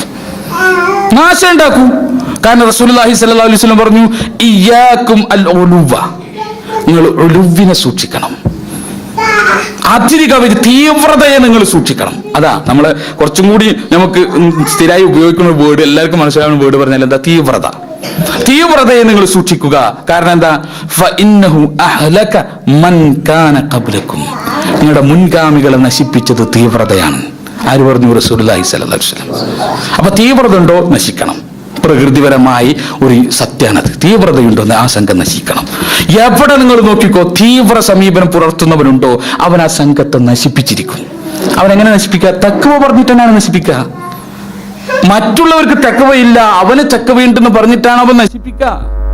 അവന്റെ ധാരണയിൽ അവൻ ഓക്കെയാണ്, ബാക്കിയുള്ളവരാണ് പോരാത്ത ആളുകൾ. ഈ ധാരണയിൽ അവൻ പെരുമാറും, ഈ ധാരണയിൽ സ്വഭാവം. അപ്പൊ എന്ത് കണ്ടാലും ഇപ്പൊ അബ്ദുൽ ഖാദർ മൗലവി മരണപ്പെട്ടു പോയി, അല്ലാഹു സുബ്ഹാനഹു വ തആല മഗ്ഫിറത്തും റഹ്മത്തും നൽകട്ടെ. നമ്മളെ എപ്പിനോട് ഞാൻ ഫിഖിയായിട്ട് എന്തെങ്കിലും സംശയം ഉണ്ടെങ്കിൽ ഞാൻ അപ്പ എപ്പിക്ക് വിളിക്കും. അങ്ങനെ ഒരു പുസ്തകം ഞങ്ങൾ പുറത്തിറക്കാൻ നിൽക്കുമ്പോ പിന്നെ അതിലൊരു ഫിഖിയായിട്ടൊരു ചർച്ച നമ്മുടെ നാട്ടിലേക്ക് എത്തിയിട്ടില്ല ചർച്ച. അതെന്നെ ഞാൻ പറയുന്നില്ല. ഞാൻ പറഞ്ഞ പിന്നെ അവൻ കൂടും കുറെ ആൾക്കാർ. ഒരാവശ്യമില്ലാത്തൊരു ചർച്ച, ഒരു നമസ്കാരമായിട്ട് ബന്ധപ്പെട്ടൊരു ചർച്ചയാണ്, ഒരാവശ്യമില്ലാത്ത ചർച്ച. ആ ചർച്ച പിന്നെ ആ ഒരു പുസ്തകത്തിൽ ഇങ്ങനെ ആ ചർച്ച ഒരു അധ്യായം ഇട്ടിട്ട് വന്നിരിക്കാം. അപ്പൊ ഇതിങ്ങനെ വായിച്ചപ്പോ എനിക്ക് തോന്നി, പഠിച്ചാൽ ഇനിയിപ്പോ ഇത് വന്നു കഴിഞ്ഞാൽ ഇനിയിപ്പോ ഇത് പ്രശ്നമാവും. കാരണം ഒറ്റപ്പെട്ട ആൾക്കാർക്കൊന്നും എടുക്കാൻ പ്രയാസമുള്ള ആൾക്കാർക്കൊക്കെ ബുദ്ധിമുട്ടുള്ള എടുക്കാത്ത നോക്കി അടക്കാൻ കുറെ ആൾക്കാരുണ്ടല്ലോ. പണ്ട് നമ്മളെ ചെരുപ്പിട്ട് നിസ്കരിക്കാന്നുള്ള ഹദീസ് ബുഖാരി കണ്ടപ്പോ ഒരുത്തൻ ചെരുപ്പിട്ടിട്ട് പള്ളി കയറി, ഷൂട്ട് ചെളിയും കൂടി ചവിട്ടി അവന് ടൈൽസും മാർബിളൊക്കെ ഇട്ട് നടന്ന പള്ളിക്കാർ കയറി അടിച്ചെന്നാ. അപ്പൊ അവന് സുന്നത്ത് വിരോധികൾ ഹദീസ് നിഷേധികൾ എന്നൊക്കെ വിളിച്ചു. കാരണം എന്താ? ചെരുപ്പിട്ട് നിസ്കരിക്കാൻ ബുഖാരിലുണ്ട്. അത് ഏതാ പള്ളി? അത് ഏത് പള്ളിയാ? റസൂലുള്ളാഹിയുടെ പള്ളിയാണ്, മണ്ണും ചെളിയൊക്കെ ഉള്ള പള്ളിയാണ്. അവിടെ ചെരുപ്പിട്ട് വന്നവർ ഇവിടുത്തെ പള്ളിയിൽ കയറിയിട്ട് ചെരുപ്പിട്ട് നടന്നാൽ എങ്ങനെ ഉണ്ടാവും? അപ്പൊ ഇതൊക്കെ തിരിച്ചറിയാനൊരു ബോധം വേണ്ടേ? അപ്പൊ ആ രൂപത്തിൽ ഉള്ള ഒരു മസാല ചർച്ച ചെയ്യാം. അപ്പൊ ഞാൻ എപ്പിനെ വിളിച്ചിട്ട് വെച്ചു, ഇങ്ങനെ ഒരു ചർച്ച ഉണ്ട് പുസ്തകത്തിൽ. അപ്പൊ ഇത് പ്രസിദ്ധീകരിക്കുമ്പോ ഇത് ഒരു ഫുട് നോട്ട് കൊടുത്തിട്ട് അടിയിൽ ഇങ്ങനെ എഴുതാ, ഇത് ഇദ്ദേഹത്തിന്റെ ഒറ്റപ്പെട്ട അഭിപ്രായമാണെന്ന് എഴുതട്ടെ. കാരണം അദ്ദേഹത്തിന്റെ ഒരു പുസ്തകം നമ്മൾ ട്രാൻസ്ലേറ്റ് ചെയ്യാം. അപ്പോ എ പി പറഞ്ഞ എന്താ പറയാ, ഇത് ഇനിയിപ്പോ ഈ ഫുട് നോട്ട് ഇട്ട് കൊടുത്തിട്ടും കാര്യമൊന്നുമില്ല, തേടി നടക്കണ കുറവാണ് ഉണ്ടാവും, എത്തിയങ്ങൾക്ക് ഇത് കിട്ടിയാൽ മതി, പിന്നെ ഇത് കയറിയിട്ട് ഒരു വലിയ ഫിത്തിനായിരിക്കും, അതങ്ങനെ കളഞ്ഞാളി. ഞാൻ എന്ത് ചെയ്തു, പുസ്തകത്തിൽ ഒരു ഫുട് നോട്ട് ഇട്ട് കൊടുത്തു, ഇദ്ദേഹത്തിന്റെ ഒറ്റപ്പെട്ട ചില അഭിപ്രായങ്ങൾ ഈ പുസ്തകങ്ങളിൽ നീക്കിയിട്ടുണ്ട്, എന്നിട്ട് അങ്ങോട്ട് കളഞ്ഞു. ഇതെന്താ അറിയോ, ഇതിങ്ങനത്തെ ഒരു സ്വഭാവം നമ്മൾ ആൾക്കാർക്കിടയിലുണ്ട്. എവിടുന്നെങ്കിലും ഒറ്റപ്പെട്ട അഭിപ്രായം ഉണ്ടോ? അപ്പോ നിങ്ങൾ ആലോചിക്ക്, മുഖം സ്ത്രീ മൂടണം, ആ വിഷയത്തിൽ എന്താ ഇസ്ലാമിക ലോകത്ത് ചർച്ച? ഞാൻ അതിനെതിരല്ല, മുഖം മൂടുന്നതിനെതിരല്ല. പക്ഷെ ഇപ്പൊ എന്താ, രണ്ട് വീക്ഷണമാണ്. ഒന്ന്, മുഖം മൂടുക എന്ന് പറഞ്ഞാൽ അത് പാടില്ലാത്തൊരു കാര്യമാണെന്ന് വിചാരിക്കുന്ന നമ്മളെ പിന്നെ ചില വലിയ സാംസ്കാരിക രാഷ്ട്രീയ നേതാക്കന്മാരുണ്ടല്ലോ, ആ അഭിപ്രായമുള്ള ആളുകളുണ്ട്. അത് ശരിയല്ല, മുഖം മൂടാവുന്ന അഭിപ്രായമുണ്ട്. ഇത് വ്യാഖ്യാനപരമായി വന്നിട്ടുള്ള അഭിപ്രായമാണ്. ഇതിൽ രണ്ടിലേതെങ്കിലും ഒന്ന് ഇഷ്ടമുള്ളത് സ്വീകരിക്കാവുന്ന നിലപാട് അതിലുള്ളോ? അത് പിന്നെ മുഖം മൂടാത്തവർക്കെതിരെ അങ്ങോട്ട് പ്രശ്നമാക്കിയിട്ട് വ്യഭിചാരിണിയാണ്, ഇസ്ലാമിക വസ്ത്രം ധരിച്ചിട്ടില്ലാത്തവളാണ് എന്ന അങ്ങനെ അങ്ങോട്ട് പ്രശ്നമാക്കുക. നിങ്ങൾ ആലോചിക്കുക, ഷെയ്ഖ് അൽബാനി ഈ വിഷയം ചർച്ച ചെയ്തിട്ട് ഇതൊരു മുസ്തഹബേ ആവുള്ളോ, ഒരു നല്ലൊരു കാര്യം വേണമെങ്കിൽ സാഹചര്യത്തിനനുസരിച്ച് ചെയ്യാവുന്ന ഒരു കാര്യം എന്ന നിലക്കേ ഉള്ളൂ എന്ന് വിശദീകരിച്ച് അദ്ദേഹം ന്യായങ്ങൾ നിരത്തിയിട്ട് വിശദീകരിച്ചു. അതൊന്നും കണ്ടില്ലെന്ന് അടിക്കും. എന്നിട്ട് ഏതെങ്കിലും ഏറ്റവും ടഫായിട്ട് ആരാ വിശദീകരിക്കുക, അയാളുടെ അഭിപ്രായം തേടിപ്പോവുക. ഇതൊരു രോഗമാണ് സത്യത്തിൽ. തീവ്രതയെ തേടിപ്പോവുക എന്നത് രോഗമാണ്, അത് തഖ്വയല്ല. കാരണം എന്താ, നിങ്ങൾ ആലോചിക്കുക, റസൂലുള്ളാഹി സ്വല്ലല്ലാഹു അലൈഹി വസല്ലമ തഖ്വയും തീവ്രതയും രണ്ടാക്കിയിട്ടാ പഠിപ്പിച്ചത്. തീവ്രത നാശാണെന്ന റസൂലുള്ള പറഞ്ഞത്. ഇനി തഖ്വയുടെ കാര്യത്തിൽ നിങ്ങൾ ആലോചിക്കുക, റസൂലുള്ളാഹി സ്വല്ലല്ലാഹു അലൈഹി വസല്ലമ ഇങ്ങനെ യാത്ര പോവാണ്. ഈ യാത്ര പോകുന്ന സമയത്ത് പിന്നെ നബിക്ക് നോമ്പുണ്ട്, ജനങ്ങൾക്ക് നോമ്പുണ്ട്. അപ്പൊ നബി സല്ലല്ലാഹു അലൈഹി വസല്ലമ ഒരു സ്ഥലത്തെത്തിയപ്പോ പരസ്യമായിട്ട് ഒരു പിന്നെ കപ്പിയിൽ കുറച്ച് പാല് കൊണ്ടുവരാൻ പറഞ്ഞു. എന്നിട്ട് ജനങ്ങൾ കാണാൻ ഈ പാല് കുടിച്ചു. എന്തിനാ? ജനങ്ങളൊക്കെ കാണട്ടെ നോമ്പ് മുറിച്ചത്. അപ്പൊ ജനങ്ങളൊക്കെ നോമ്പ് മുറിച്ചു. അങ്ങനെ യാത്ര തുടർന്നപ്പോൾ 3 ആൾക്കാർക്ക് ഒരു 3-4 ആൾക്കാർക്ക് ജനങ്ങൾ ഇങ്ങനെ കൊട ചൂടി കൊടുക്കാം, 3 ആൾക്ക്. അവർ റസൂലുള്ളാഹിനെ തിരിഞ്ഞു നോക്കി, എന്താ നബിയെ അവര് മാത്രം നോമ്പ് കുറിച്ചിട്ടില്ല, ഭയങ്കര തക്കുവല്ലേ. റസൂലുള്ളാഹി സ്വല്ലല്ലാഹു അലൈഹി വസല്ലം കലക്കേടാ എന്നല്ല പറഞ്ഞത്, ഉലൈക്കൽ ഉസാത്ത്, അവര് ധിക്കാരികളാണ്. ധിക്കാരികളാണ്. റസൂലുള്ളാഹി സ്വല്ലല്ലാഹു അലൈഹി വസല്ലം നോമ്പ് മുറിക്കാൻ പറഞ്ഞിടത്ത് മുറിക്കണം. അതിലും വലിയ ആള് അല്ലേ, അതിലും വലിയവൻ, അതിലും തക്കവുള്ളവൻ. അങ്ങനെ ഒരു തക്കവക്കാരൻ ഇല്ല ഇസ്ലാമിൽ. അവന്റെ മനസ്സെത്ര ആഗ്രഹിച്ചിട്ടും കാര്യമില്ല, അതിന് അവന് പ്രതിഫലമില്ല. അവൻ നാശം ഉണ്ടാക്കൂ സമൂഹത്തിന്, അവൻ കൂട്ടായ്മയെ തകർക്കൂ, അവൻ സഹോദരന്മാരെ ഭിന്നിപ്പിക്കൂ. അത് അവന്റെ അവസാനത്തെ റിസൾട്ട് അതാ. അവന്റെ തക്കുകൊണ്ട് കിട്ടിയത് സമൂഹത്തിന് എന്താ, ഒരു സംഘടിച്ചു പൊളിഞ്ഞു. അതാ കുറെ ആൾക്കാർ നന്നായി കൂട്ടായ്മയിൽ പോയിരുന്നത്, അവർ പരസ്പരം അങ്ങോട്ട് മാന്തി. വേറൊന്നുമില്ല അവന്റെ റിസൾട്ട്. അവന്റെ താടി ഇങ്ങനെ വളരുന്നുണ്ടാവും അല്ലെ, അവന്റെ പാൻറ് ഇങ്ങനെ കയറുന്നുണ്ടാവും എന്നല്ലാതെ സമൂഹത്തെ അവൻ കൊല വിളിച്ച് നൽകും. ഇത് സഹോദരങ്ങളെ നമ്മൾ ശ്രദ്ധിക്കുക. ഈ സ്വഭാവം നമ്മിലുണ്ടോ, നമ്മൾ അള്ളാഹു സുബ്ഹാനഹു വ തആല പിടിക്കും. നമ്മളെ മനസ്സിൽ തക്കവൊക്കെ നമ്മൾ അറിഞ്ഞാൽ മതി. ഇപ്പോ നമ്മൾ പേഴ്സണലായിട്ട് ഓരോ വ്യക്തികൾക്ക് ഓരോ രീതികൾ ഉണ്ടാവും. ആ രീതിയൊക്കെ എല്ലാവരും സ്വീകരിക്കണം എന്ന് പറയാൻ പറ്റുമോ? എല്ലാവരും സ്വീകരിക്കാൻ പറയാൻ പറ്റും. ഇപ്പൊ താബീങ്ങളിൽ കാണാൻ ചില ആളുകൾ അവരെ വിരുന്ന് വിളിച്ചു കഴിഞ്ഞാൽ അവരാദ്യം വീട്ടിൽ നിന്ന് നല്ല അത്യാവശ്യം ഭക്ഷണമൊക്കെ കഴിച്ചിട്ട് വിരുന്നിന് പോകും. കാരണം എന്താ, വിശപ്പ് കൂടി അധികം തിന്ന് വീട്ടുകാരനൊരു ബുദ്ധിമുട്ടാവണ്ട, അയാൾ ചിലപ്പോൾ കുറച്ച് ഭക്ഷണം ഉണ്ടാക്കി വെച്ചത് അത് തിന്ന് ബുദ്ധിമുട്ടാവണ്ട എന്ന് വിചാരിച്ചിട്ട് അവർ തിന്നിട്ട് പോകും. എന്ന് വിചാരിച്ചിട്ട് ഇതെല്ലാവരും സ്വീകരിക്കണം, എല്ലാവരും വിരുന്ന് വിളിച്ചു കഴിഞ്ഞാൽ പോയി വീട്ടിൽ നിന്ന് തിന്നിട്ട് പോകണം എന്ന് പറയാൻ പറ്റുമോ? അത് ഓരോരുത്തരും നിലപാടാണ്. ഇതൊക്കെ അടിച്ചേൽപ്പിക്കുക, അതാണ് തഖ്വ. അത് തന്നെ സ്വീകരിക്കണം എന്ന നിലപാട് ഇതാക്കുക. അത്തരം നിലപാട് നമ്മൾ സ്വീകരിക്കരുത്. അത് നമ്മുടെ കൂട്ടായ്മകളെ തകർക്കും, നാശയിരിക്കും അതിന്റെ പിന്നിലുണ്ടാവുക. ഖവാരിജികള് അവർക്ക് ഒരു കുഴപ്പമില്ല, തഖ്വ കൂടിയ പ്രശ്നമുള്ളൂ, വേറൊരു പ്രശ്നമില്ല. ധിക്കാരികളായിരുന്നില്ല. ഏത് നമ്മൾ ഈ കാണുന്ന പോലെ പിന്നെ തിന്മ ചെയ്തടക്കുന്ന ആൾക്കാരല്ല, സൂക്ഷ്മത കൂടിയ ആൾക്കാരാ അല്ലെ. അവരെ കൈ ഇങ്ങനെ വിരലവർക്കിങ്ങനെ പൂട്ടാൻ പറ്റൂല എന്നാ, നിസ്കരിച്ചിട്ട് തയമ്പാൻ ഇങ്ങനെ നിൽക്കുള്ളൂ, വരല് ഇങ്ങനെ പൂട്ടാൻ പറ്റൂല, അത്ര തയമ്പായിരുന്നു. തീവ്രന്മാര്. റസൂലുള്ളാഹി പറഞ്ഞതാ, അവരെ നിസ്കാരവും സഹാബത്തിന്റെ നിസ്കാരവും തമ്മിൽ നോക്കിയാൽ സഹാബത്തിന്റെ നിസ്കാരം ഒന്നുമല്ല. അവരെ നോമ്പും സഹാബത്തിന്റെ നോമ്പും താരതമ്യം ചെയ്താൽ, അവരെ ഖുർആൻ പാരായണവും സഹാബത്തിന്റെ ഖുർആൻ പാരായണൊക്കെ താരതമ്യം ചെയ്ത സഹാബത്തിന്റെ ഒന്നുമല്ല. അവരത് ഭയങ്കരം. അതെന്നാണ് അവരുടെ നാശം. അതാണ് അവരുടെ നാശവും. ഒരിക്കൽ അഹ്മദ് ഹംബലിനെ കുറിച്ച് പറയാറുണ്ട് ചരിത്രത്തിൽ. അദ്ദേഹം ഖവാരിജുകൾക്കെതിരെ ശക്തമായി സംസാരിച്ചപ്പോൾ ഒരു മനുഷ്യൻ പറഞ്ഞു, നിങ്ങൾ എന്തായി പറയുന്നത്, അവരെ തഖ്വ നിങ്ങൾക്കറിയോ, അവര് ഭയങ്കര തഖ്വയുള്ളവരാണ് എന്ന് വിശദീകരിച്ചിട്ട് ആ മനുഷ്യൻ പറയാ, എനിക്കറിയാം അവരെ കുറിച്ച്. അപ്പൊ നിങ്ങളൊരു കാര്യം, നിങ്ങൾ എന്റെ വീട്ടിലേക്ക് വാ, ഞാൻ അവരെ കാണിച്ചു തരാം. അങ്ങനെ അഹ്മദ് ഹംബലും കൂട്ടിപ്പോയി. അഹ്മദ് ഹംബൽ എന്ത് ചെയ്തു, കട്ടിലിന്റെ അടിയിൽ കിടന്നു. അഹ്മദ് ഹംബൽ ഉണ്ടെന്ന് അറിഞ്ഞാൽ പിന്നെ ഖവാരിജികൾ അവിടേക്ക് വരില്ല. അങ്ങനെയാണ്, ചിലവരുണ്ടെന്ന് അറിഞ്ഞാൽ പിന്നെ ചിലർ വരില്ലല്ലോ. ആ രൂപത്തിലാണ്. അപ്പോ അവിടെ കിടന്നു. അപ്പോൾ ഇവരിങ്ങനെ വന്ന് ഭക്ഷണം കഴിച്ചു ഖവാരിജികൾ. അതിനുശേഷം ഒന്നുകൊടുത്ത് നിസ്കാരം തുടങ്ങി. നിസ്കാരം തന്നെ നിസ്കാരം, പിന്നെ നിസ്കാരം തന്നെ. ഇതിട്ട് കഴിയുന്നില്ല, നിസ്കാരം. കുറേ കഴിഞ്ഞ് പുലർച്ചെ വറായപ്പോൾ അഹ്മദ് ഹംബൽ എന്നിട്ട് പറഞ്ഞു, വല്ലാഹി ഇവർ പഴിച്ചൊരുന്നിപ്പോ എനിക്ക് ഉറപ്പായി നടന്നു. ഇപ്പൊ ഉറപ്പായി. ഇത് മറ്റേ കേട്ടിട്ടുള്ളൂ, ഇപ്പൊ കണ്ടു മനസ്സിലായി അല്ലേ. കാരണം എന്താ, ഇങ്ങനെ ഒരു നിസ്കാരം നബി പഠിപ്പിച്ചിട്ടില്ല, അങ്ങനെ ഒരു നോമ്പിനെ പഠിപ്പിച്ചിട്ടില്ല, അങ്ങനെ ഒരു ഖുർആൻ പറയാൻ നബി പഠിപ്പിച്ചിട്ടില്ല. സഹാബികൾ ചോദിച്ചില്ല, അല്ലാണ്ട് റസൂൽ എനിക്ക് പിന്നെ 7 ദിവസത്തിന് മുൻപ് തന്നെ 2-3 ദിവസത്തിനുള്ളിൽ തന്നെ എനിക്ക് ഖുർആൻ മുഴുവൻ ഓതി തീർക്കാൻ പറ്റും. റസൂൽ പറഞ്ഞാൽ വേണ്ട, 7 ദിവസം എടുത്തോ, അതൊക്കെ പറ്റും, പക്ഷെ വേണ്ട. ഇതെന്താ പറയുക, ഇത് അവസാനം ഒന്നുമല്ലാതാവും.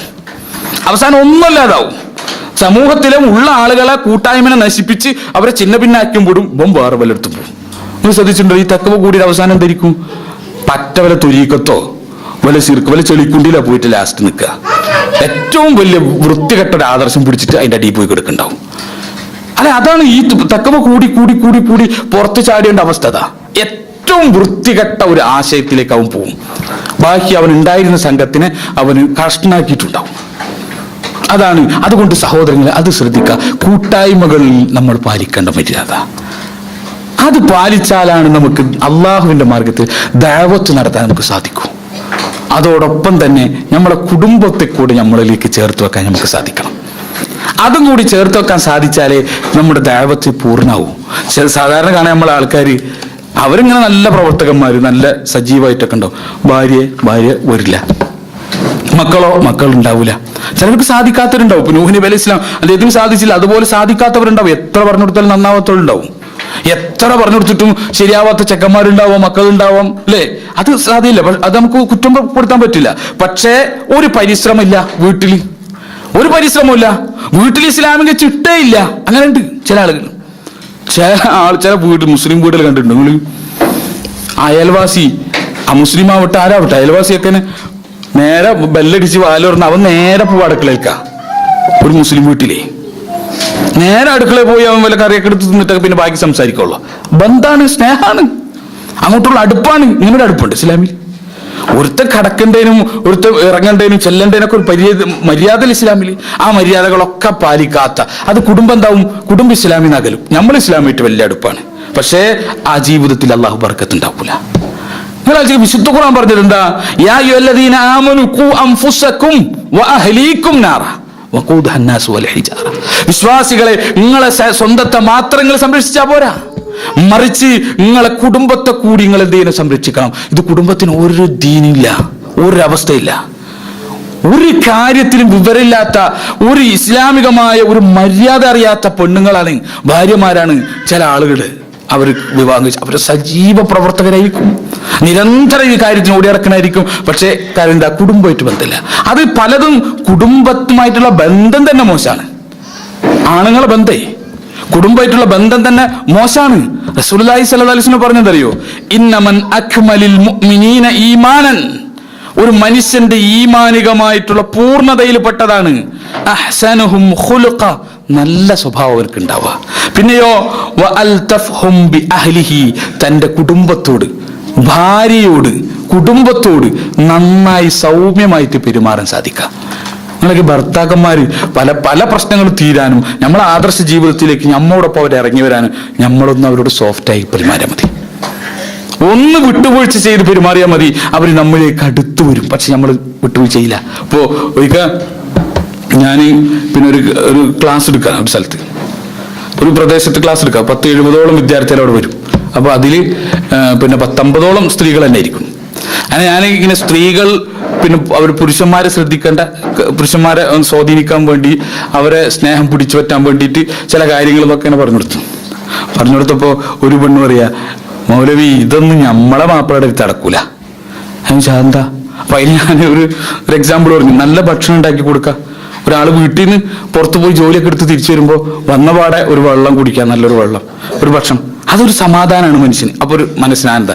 ഇത് വന്നു കഴിഞ്ഞാൽ വെള്ളം ഉണ്ടാവൂല, ഭക്ഷണം ഉണ്ടാവൂല, ഒന്നും ഉണ്ടാവില്ല. അപ്പൊ ആകെപ്പാടെ റഷായി ഇങ്ങോട്ട് വന്ന ഒരു മനുഷ്യൻ ഇതൊന്നും ഇല്ലാതാവുമ്പോൾ അയാൾ എന്ത് ചെയ്യും? ആകെ ഒരു ഷോക്കാവും. അപ്പൊ അതിന്റെ പെരുമാറ്റവും ദൂഷ്യങ്ങളും പിന്നെ മൊത്തം ആ ദിവസം അങ്ങനെ കൊളാവും. അപ്പൊ അതുകൊണ്ട് എന്ത് ചെയ്യാ? നല്ലൊരു ഭക്ഷണം ഉണ്ടാക്കി സ്വീകരിക്കാം. അപ്പൊ ആ പെണ്ണ് പറയാ, ഇയാൾക്ക് ഇപ്പൊ നല്ല ഭക്ഷണം ഉണ്ടാക്കി കൊടുത്തു കഴിഞ്ഞാൽ, ചീത്ത ഭക്ഷണം ഉണ്ടാക്കി കൊടുത്തു കഴിഞ്ഞാലും പ്രശ്നം, നല്ലത് ഉണ്ടാക്കി കൊടുത്താലും പ്രശ്നം. ഞാൻ പറഞ്ഞു, ചീത്ത ഭക്ഷണം കേടായാലും ഒരല്പം ഉപ്പ് കൂടി അല്ലെങ്കിൽ മുളക് കുറഞ്ഞ് ഇങ്ങനൊക്കെ പ്രശ്നങ്ങൾ ഉണ്ടാവും. അങ്ങനെ ഉണ്ടായാലും എന്താ പ്രശ്നം നമുക്കറിയാം, അല്ലെ? അങ്ങനെ ഒരു മനുഷ്യർക്ക് ചൊവ്വില്ലാത്തൊരു ഭക്ഷണം ഉണ്ടാക്കി കൊടുത്ത പ്രശ്നമുണ്ട്. പക്ഷെ നല്ല ഭക്ഷണം ഉണ്ടാക്കി കൊടുത്താൽ എന്താ പ്രശ്നം എന്ന് ചോദിച്ചാൽ ബാബുണ്ണ പറയാ, നല്ല എന്തെങ്കിലും നല്ല രസമായിട്ട് ഒരു കുറ്റം കുറവില്ലാണ്ട് ഒരു ഭക്ഷണം അയാൾക്ക് ഉണ്ടാക്കി കൊടുത്താൽ അയാൾ തിന്നു നോക്കി എന്താ പറയും? അത് ശരി, അപ്പൊ നിനക്ക് നല്ലത് ഉണ്ടാക്കാറിയായിട്ടല്ല അല്ലേ ഇത്ര നാൾ നീ എന്നെ കൊണ്ട് തീറ്റിച്ചത്. അപ്പൊ അതിന് കുറ്റം. ഈ സ്വഭാവം, ഈ രൂപത്തിലാ നമ്മുടെ പിന്നെ ഭർത്താക്കന്മാരുടെ പെരുമാറ്റം. അപ്പൊ സ്വാഭാവികമാണ് ഭാര്യമാർക്ക് നമ്മൾ ഏത് ആദർശത്തിലാണോ അതിനോട് അകൽച്ച വരും. നമ്മൾ ഏത് പ്രസ്ഥാനത്തിനാണോ അതിനോട് ചെറിയ അകൽച്ച ഉണ്ടാവും. കാരണം എന്താ? ബൻ ഈ സലാമും ബന്റെ ഈ പിന്നെ ദീനും ഈ തക്കവും ഒക്കെ എവിടാണെന്ന് അവർക്കറിയാം. പെണ്ണിനറിയാം ബൻ എത്രത്തോളം ഉണ്ട്. നാട്ടിൽ നമ്മൾ കണ്ട സലാം അയിനിട്ടിട്ടാ പറയാ, അലിഫലാമും കൂടെ അല്ല, അയിനിട്ടിട്ടാ കൊടുക്കുക സലാം, വലിയ സലാമായിക്കോട്ടെ വെച്ചിട്ട് അല്ലെ, അസ്സലാമു അലൈക്കും എന്നൊക്കെ പറഞ്ഞിട്ട് അങ്ങനെ കണ്ടു കഴിഞ്ഞാൽ ഓടി വരിക, കെട്ടിപ്പിടിക്കുക. ഭാര്യ ഇങ്ങനെ ഞെട്ടുണ്ടാവും കണ്ടിട്ട്, ഇതെന്തും മനുഷ്യൻ അല്ലേ, അപ്പം വീട്ടിലെന്ത് നാട്ടിലെന്ത് അല്ലെ. അവളിങ്ങനെ അപ്പൊ അവൾക്ക് എൻ്റെ ഒക്കെ പ്രസ്ഥാനത്തിൽ ഞാൻ പോണോ എന്ന് അവൾക്ക് സ്വാഭാവികമായിട്ട് തോന്നും. കാരണം എന്താ? ഇവരെ ഈ സ്ത്രീകളാണെങ്കിലോ എളുപ്പമാണ് നമുക്ക് കയ്യിലെടുക്കാൻ, എളുപ്പമാണ്. റസൂലുള്ളാഹി സ്വല്ലല്ലാഹു അലൈഹി വസല്ലം നോക്കി, നബിക്ക് എത്ര വ്യക്തമായിട്ടാ ഭാര്യമാരറിയാം. വെറുതെ ഒന്ന് പുകഴ്ത്തി കൊടുത്താൽ മതി. വെറുതെ അവളെ നോക്കിയിട്ട് ഈ ഒരു സുന്ദരി തന്നെ, എവിടെ അല്ല നമുക്കറിയാം, പക്ഷെ എന്നാലും വെറുതെ ഒന്ന് പറയാ ഈ ഒരു സുന്ദരി തന്നെ, കഴിഞ്ഞ് വീണതില് അല്ലേ, അതിൽ വീണ് അത്ര ലോലഹൃദയാണ് അവരുടേത്. അല്ലെങ്കിൽ അവരോട് പറയാം, കണ്ടോ എനിക്ക് എന്നോടുള്ളൊരു ഇഷ്ടമുണ്ടല്ലോ, ഇപ്പോഴും 2 ദിവസം ഒന്ന് കാണാണ്ടിരുന്നപ്പോ എന്റെ മനസ്സുണ്ടല്ലോ, അവിടെ അമ്മ ഹാപ്പി ആയി 2 ദിവസം സമാധാനം ഉണ്ടാവും. പക്ഷെ എന്നാലും അവരോട് അങ്ങനെ പറയാ, എന്റെ മനസ്സുണ്ടല്ലോ എന്നൊക്കെ പറയുമ്പോ കഴിഞ്ഞ്. ഇത്രയുള്ളൂ, പാവങ്ങളാ. അതുകൊണ്ട് റസൂൽ പറഞ്ഞത് പളുങ്കുമണിയിൽ നിന്ന് മെല്ലനെ കൊണ്ടുപോകണമെന്ന് പറഞ്ഞല്ലോ. ഒട്ടകത്തിനെ വലിച്ചപ്പോ, നബിയുടെ ഭാര്യമാരിരുന്ന ഒട്ടകത്തെ വലിച്ചപ്പോ അയാളോട് പറഞ്ഞ്, വലിക്കല്ലേ, മേലാര പളുങ്ക് പാത്രങ്ങളാ, ഉടയും, പെട്ടെന്ന് തകർന്നു പോകും. അതുകൊണ്ട് നല്ല സോഫ്റ്റ് ആയി കൊണ്ടുപോകും. നമുക്കതിന് സാധിക്കാറില്ല. പലപ്പോഴും നമ്മളെന്താ അറിയോ, നമ്മളെ പെരുമാറ്റം. റസൂലുള്ളാഹി സ്വല്ലല്ലാഹു അലൈഹി വസല്ലമയുടെ വീട്ടിലേക്ക് ഒരു ഭാര്യ വീട്ടിലേക്ക് ഭക്ഷണം കൊണ്ടുവന്നു, മറ്റൊരു ആയിഷാ ബീവിയുടെ വീട്ടിൽ റസൂലുള്ളപ്പോൾ സ്വാഭാവികമായി ആയിഷാ ബീവിക്ക് അത് ഇഷ്ടപ്പെട്ടില്ല. ആയിഷാ ബീവി ആ പാത്രം വാങ്ങി ഒറ്റയടിയാ നിലത്ത്, പാത്രം പൊട്ടി, ഭക്ഷണം ചതറി. നിങ്ങൾ ആലോചിക്കുക റസൂലുള്ളാഹി സ്വല്ലല്ലാഹു അലൈഹി വസല്ലമയുടെ സമീപനം. റസൂലുള്ളാഹി ഇങ്ങനെ ഇരുന്ന് അയാളെ വിളിച്ചിട്ട് പറഞ്ഞു, കൊണ്ടുവന്ന വൃത്തിനെ വിളിച്ചിട്ട് പറഞ്ഞു, എൻ്റെ ഉമ്മ ഇത്തിരി ദേഷ്യത്തിലാ. ആ പാത്രം റസൂലുള്ളാഹിനെ എടുത്ത് വേസ്റ്റൊക്കെ വാരി അങ്ങനെ ഒതുക്കി വെക്കുക. അപ്പോൾ ആയിഷാ ബീവി ഇതിങ്ങനെ നോക്കിന്ന്, ആയിഷാ ബീവിക്ക് ആകെ വശമായി, കരഞ്ഞ് റസൂലുള്ളാഹിയുടെ കാലിൻ്റെ മുട്ടിൽ ഇങ്ങനെ പിടിച്ചിട്ട് പറഞ്ഞ്, അള്ളാഹിൻ്റെ റസൂലിനോട് പൊറുക്കണം. ആ റസൂലുള്ളാഹി സ്വല്ലല്ലാഹു അലൈഹി വസല്ലം സാരല്ല, നീ ഒരു പാത്രം അവൾക്ക് കൊടുത്തേക്ക്. ശരി, ഒരു പാത്രം കൊടുത്തു. നമ്മളാണെങ്കിലാ എങ്ങനെ ഉണ്ടാവും? പാത്രം ഉടഞ്ഞ ഉടച്ച അവളെ തലമുണ്ട ഉടഞ്ഞ ഒരുമിച്ചായിരിക്കും അല്ലേ? പ്രശ്നമായി അല്ലേ? നിങ്ങൾ ആലോചിക്കുക, ഇതെന്ത് സംഭവിച്ചു? ഞാൻ ചെയ്തത് തെറ്റാണ് എന്ന് അവർക്ക് തന്നെ തോന്നിപ്പിക്കാം. ഇതാ റസൂലുള്ളാഹി സ്വല്ലല്ലാഹു അലൈഹി വസല്ലം സമീപനം. എന്നാ വിടാൻ പാടില്ലാത്ത രംഗമുണ്ട്, അവിടെ റസൂലിനെ വിടാറില്ല. നമ്മളെ ആൾക്കാർക്ക് അത് തിരിച്ചറിയില്ല. വിടാൻ പാടില്ലാത്ത രംഗത്തൊക്കെ നമ്മൾ വിട്ടിട്ടുണ്ടാവും, പിടിക്കാൻ പാടില്ലാത്ത രംഗത്തൊക്കെ നമ്മൾ പിടിച്ചിട്ടുണ്ടാവും. നേരെ തിരിഞ്ഞിട്ടാ. ആണുങ്ങളെ സംബന്ധിച്ച് അവര് സ്ത്രീകൾക്ക് പിന്നെ അവരെ അടിച്ചു വിടാൻ പാടില്ലാത്ത രംഗം അവിടെ വിടരുത്, അവിടെ ഒക്കെ ഇവർ ഓടി നടക്കുന്നുണ്ടാവും അല്ലെ? ഇത് സ്വാഭാവികമായിട്ട് നമ്മൾ കാണാനാണ്. സ്വാഭാവികമായിട്ടും സ്ത്രീകൾക്കിടയിലുള്ള നമ്മുടെ ഈ പെരുമാറ്റാണ് പലപ്പോഴും നമ്മുടെ ആദർശത്തോടും നമ്മുടെ പ്രാസ്ഥാനിക ജീവിതത്തിനോടും അവർക്ക് അകൽച്ച ഉണ്ടാക്കിയിട്ടുള്ളത് നമ്മുടെ സ്വഭാവമാണ്. അതുകൊണ്ട് സഹോദരങ്ങളെ, അവരെ ഏറ്റവും നല്ല രൂപത്തിൽ കൊണ്ടുവരാൻ നമുക്ക് സാധിക്കണം. റസൂലുള്ളാഹി സ്വല്ലല്ലാഹു അലൈഹി വസല്ലം പറഞ്ഞെന്തറിയോ, അക്രമൻ നിസാ ഇല്ലാ കരീമുൻ. മാന്യനല്ലാതെ പെണ്ണുങ്ങളെ മാനിക്കൂല, മാന്യനല്ലാതെ സ്ത്രീകളെ മാനിക്കൂല. ആ മാന്യന്റെ സ്വഭാവത്തിൽപ്പെട്ടതാണ് ഭാര്യമാരെ മാനിക്കുക. നമ്മളെ നാട്ടിലെ ഒരു സിസ്റ്റം തന്നെ എന്താ, ഭാര്യ പറഞ്ഞത് കേൾക്കാത്തവനാണ് വലിയ ആണ്. പുരുഷൻ എന്ന് പറഞ്ഞാൽ ആരാ? ഭാര്യ പറഞ്ഞ കേൾക്കൂല. പറ്റൊക്കെ 2 കൊടുത്തോ, ആഹാ ആണായി. ഭാര്യനെ തല്ലിയിട്ട് നമ്മളെ ആൾക്കാർ ആണുങ്ങളാവർ. നിങ്ങൾ ആലോചിക്ക, എന്തൊരു നികൃഷ്ട സ്വഭാവമാണ്. എത്ര രാവും പകലും നമുക്ക് വേണ്ടി കഷ്ടപ്പെടുന്ന ആളുകൾ, അവർക്ക് ഇച്ചിരി കൂടി നമ്മുടെ തലച്ചോറും അവരുടെ തലച്ചോറും തമ്മിൽ പിന്നെ ചെറിയ വ്യത്യാസം ഉണ്ടെന്നാ ബുദ്ധിയിലേ. രണ്ടും സെയിം ആയിരുന്നെങ്കിൽ നമ്മളെ കാര്യം ഒന്ന് ആലോചിക്കും അല്ലേ? 2 ഈക്വൽ ആയിരുന്നെങ്കിൽ നമ്മളെ കാര്യം എന്തായിരിക്കും? കാരണം അവർക്ക് ഇത്തിരി ബുദ്ധിയുള്ള കുറവ് കൊടുത്തോണ്ട് നമ്മളവർ സഹിച്ചും കൊണ്ടുനടക്കുക. അപ്പൊ ഇങ്ങനെ നമുക്ക് വേണ്ടി കഷ്ടപ്പെടുന്ന ഈ ആളുകളോട് നമ്മൾ എന്ത് ചെയ്യുക? അവരോട് ഒരു മൃദുല സമീപനമില്ല. ആ മൃദുല സമീപനമില്ല അതാകുമ്പോൾ നമ്മുടെ ഇസ്ലാമിക ജീവിതത്തെ അത് ബാധിക്കും. അതുകൊണ്ട് ഏറ്റവും നല്ല രൂപത്തിൽ അവരെ വളർത്തിയെടുക്കാൻ നമുക്ക് സാധിക്കണം. അപ്പോ പിന്നെ അടുത്ത് മൻസിൽ എന്നിട്ട് ഒരു പുസ്തകം ഉണ്ടല്ലോ നമ്മുടെ നാട്ടിൽ സാധാരണ ഇപ്പോൾ എല്ലായിടത്തും അതാ മൻസില. അപ്പൊ ഞാൻ ഒരിക്കൽ ഖുത്ബ നടത്തിയപ്പോൾ പിന്നെ നബി സല്ലല്ലാഹു അലൈഹി വസല്ലമയിൽ നിന്ന് കൃത്യമായി സ്വഹീഹായി റിപ്പോർട്ട് ചെയ്യപ്പെടുന്ന ദുആകൾ അതന്നെ വേണം. പിന്നെ അതല്ലാത്ത ഗ്രന്ഥങ്ങൾ നാട്ടിൽ ഇറങ്ങുന്നുണ്ട്. ആ ഗ്രന്ഥങ്ങളിൽ നമ്മൾ ദുആ പഠിച്ചാൽ ആ ദുആ അത് സ്വീകരിക്കില്ല എന്ന് മാത്രമല്ല കുറ്റം ഉണ്ടായിരിക്കും എന്നൊക്കെ പറഞ്ഞിട്ട് ഇങ്ങനെ ഖുത്ബയിൽ പറഞ്ഞപ്പോൾ പിന്നെ ഒരു മനുഷ്യൻ ഇറങ്ങി ഖുത്ബ കഴിഞ്ഞ് പോകുന്നോട് വന്നിട്ട് പറഞ്ഞു, പിന്നെ ഞാൻ ദുആ പഠിക്കുന്നത് മൻസിൽ എന്ന് പറഞ്ഞൊരു ബുക്കിയാണ്. ഞാൻ പറഞ്ഞു അതിൽ നിന്ന് പോയി നിങ്ങളെ കാര്യം പോക്കാം. അപ്പോ അവന് ഏത് വേണം? അപ്പൊ ഞാൻ ഒരു പുസ്തകം അദ്ദേഹത്തിന് കൊണ്ടുകൊടുത്തു. പിന്നെ സനതൊക്കെ നോക്കി ശരിയാക്കിയിട്ട് നബിയുടെ പ്രാർത്ഥനകൾ പിന്നെ ക്രോഡീകരിച്ചിട്ടുള്ളൊരു പുസ്തകം കൊണ്ടുകൊടുത്തു. അയാൾ അത് നോക്കി പഠിച്ചു. പക്ഷെ ഇയാള് ഈ മൻസിൽ എന്ന് പറഞ്ഞ പുസ്തകം ഞാൻ പരിശോധിച്ചപ്പോ വല്ലാത്ത രസാണ്.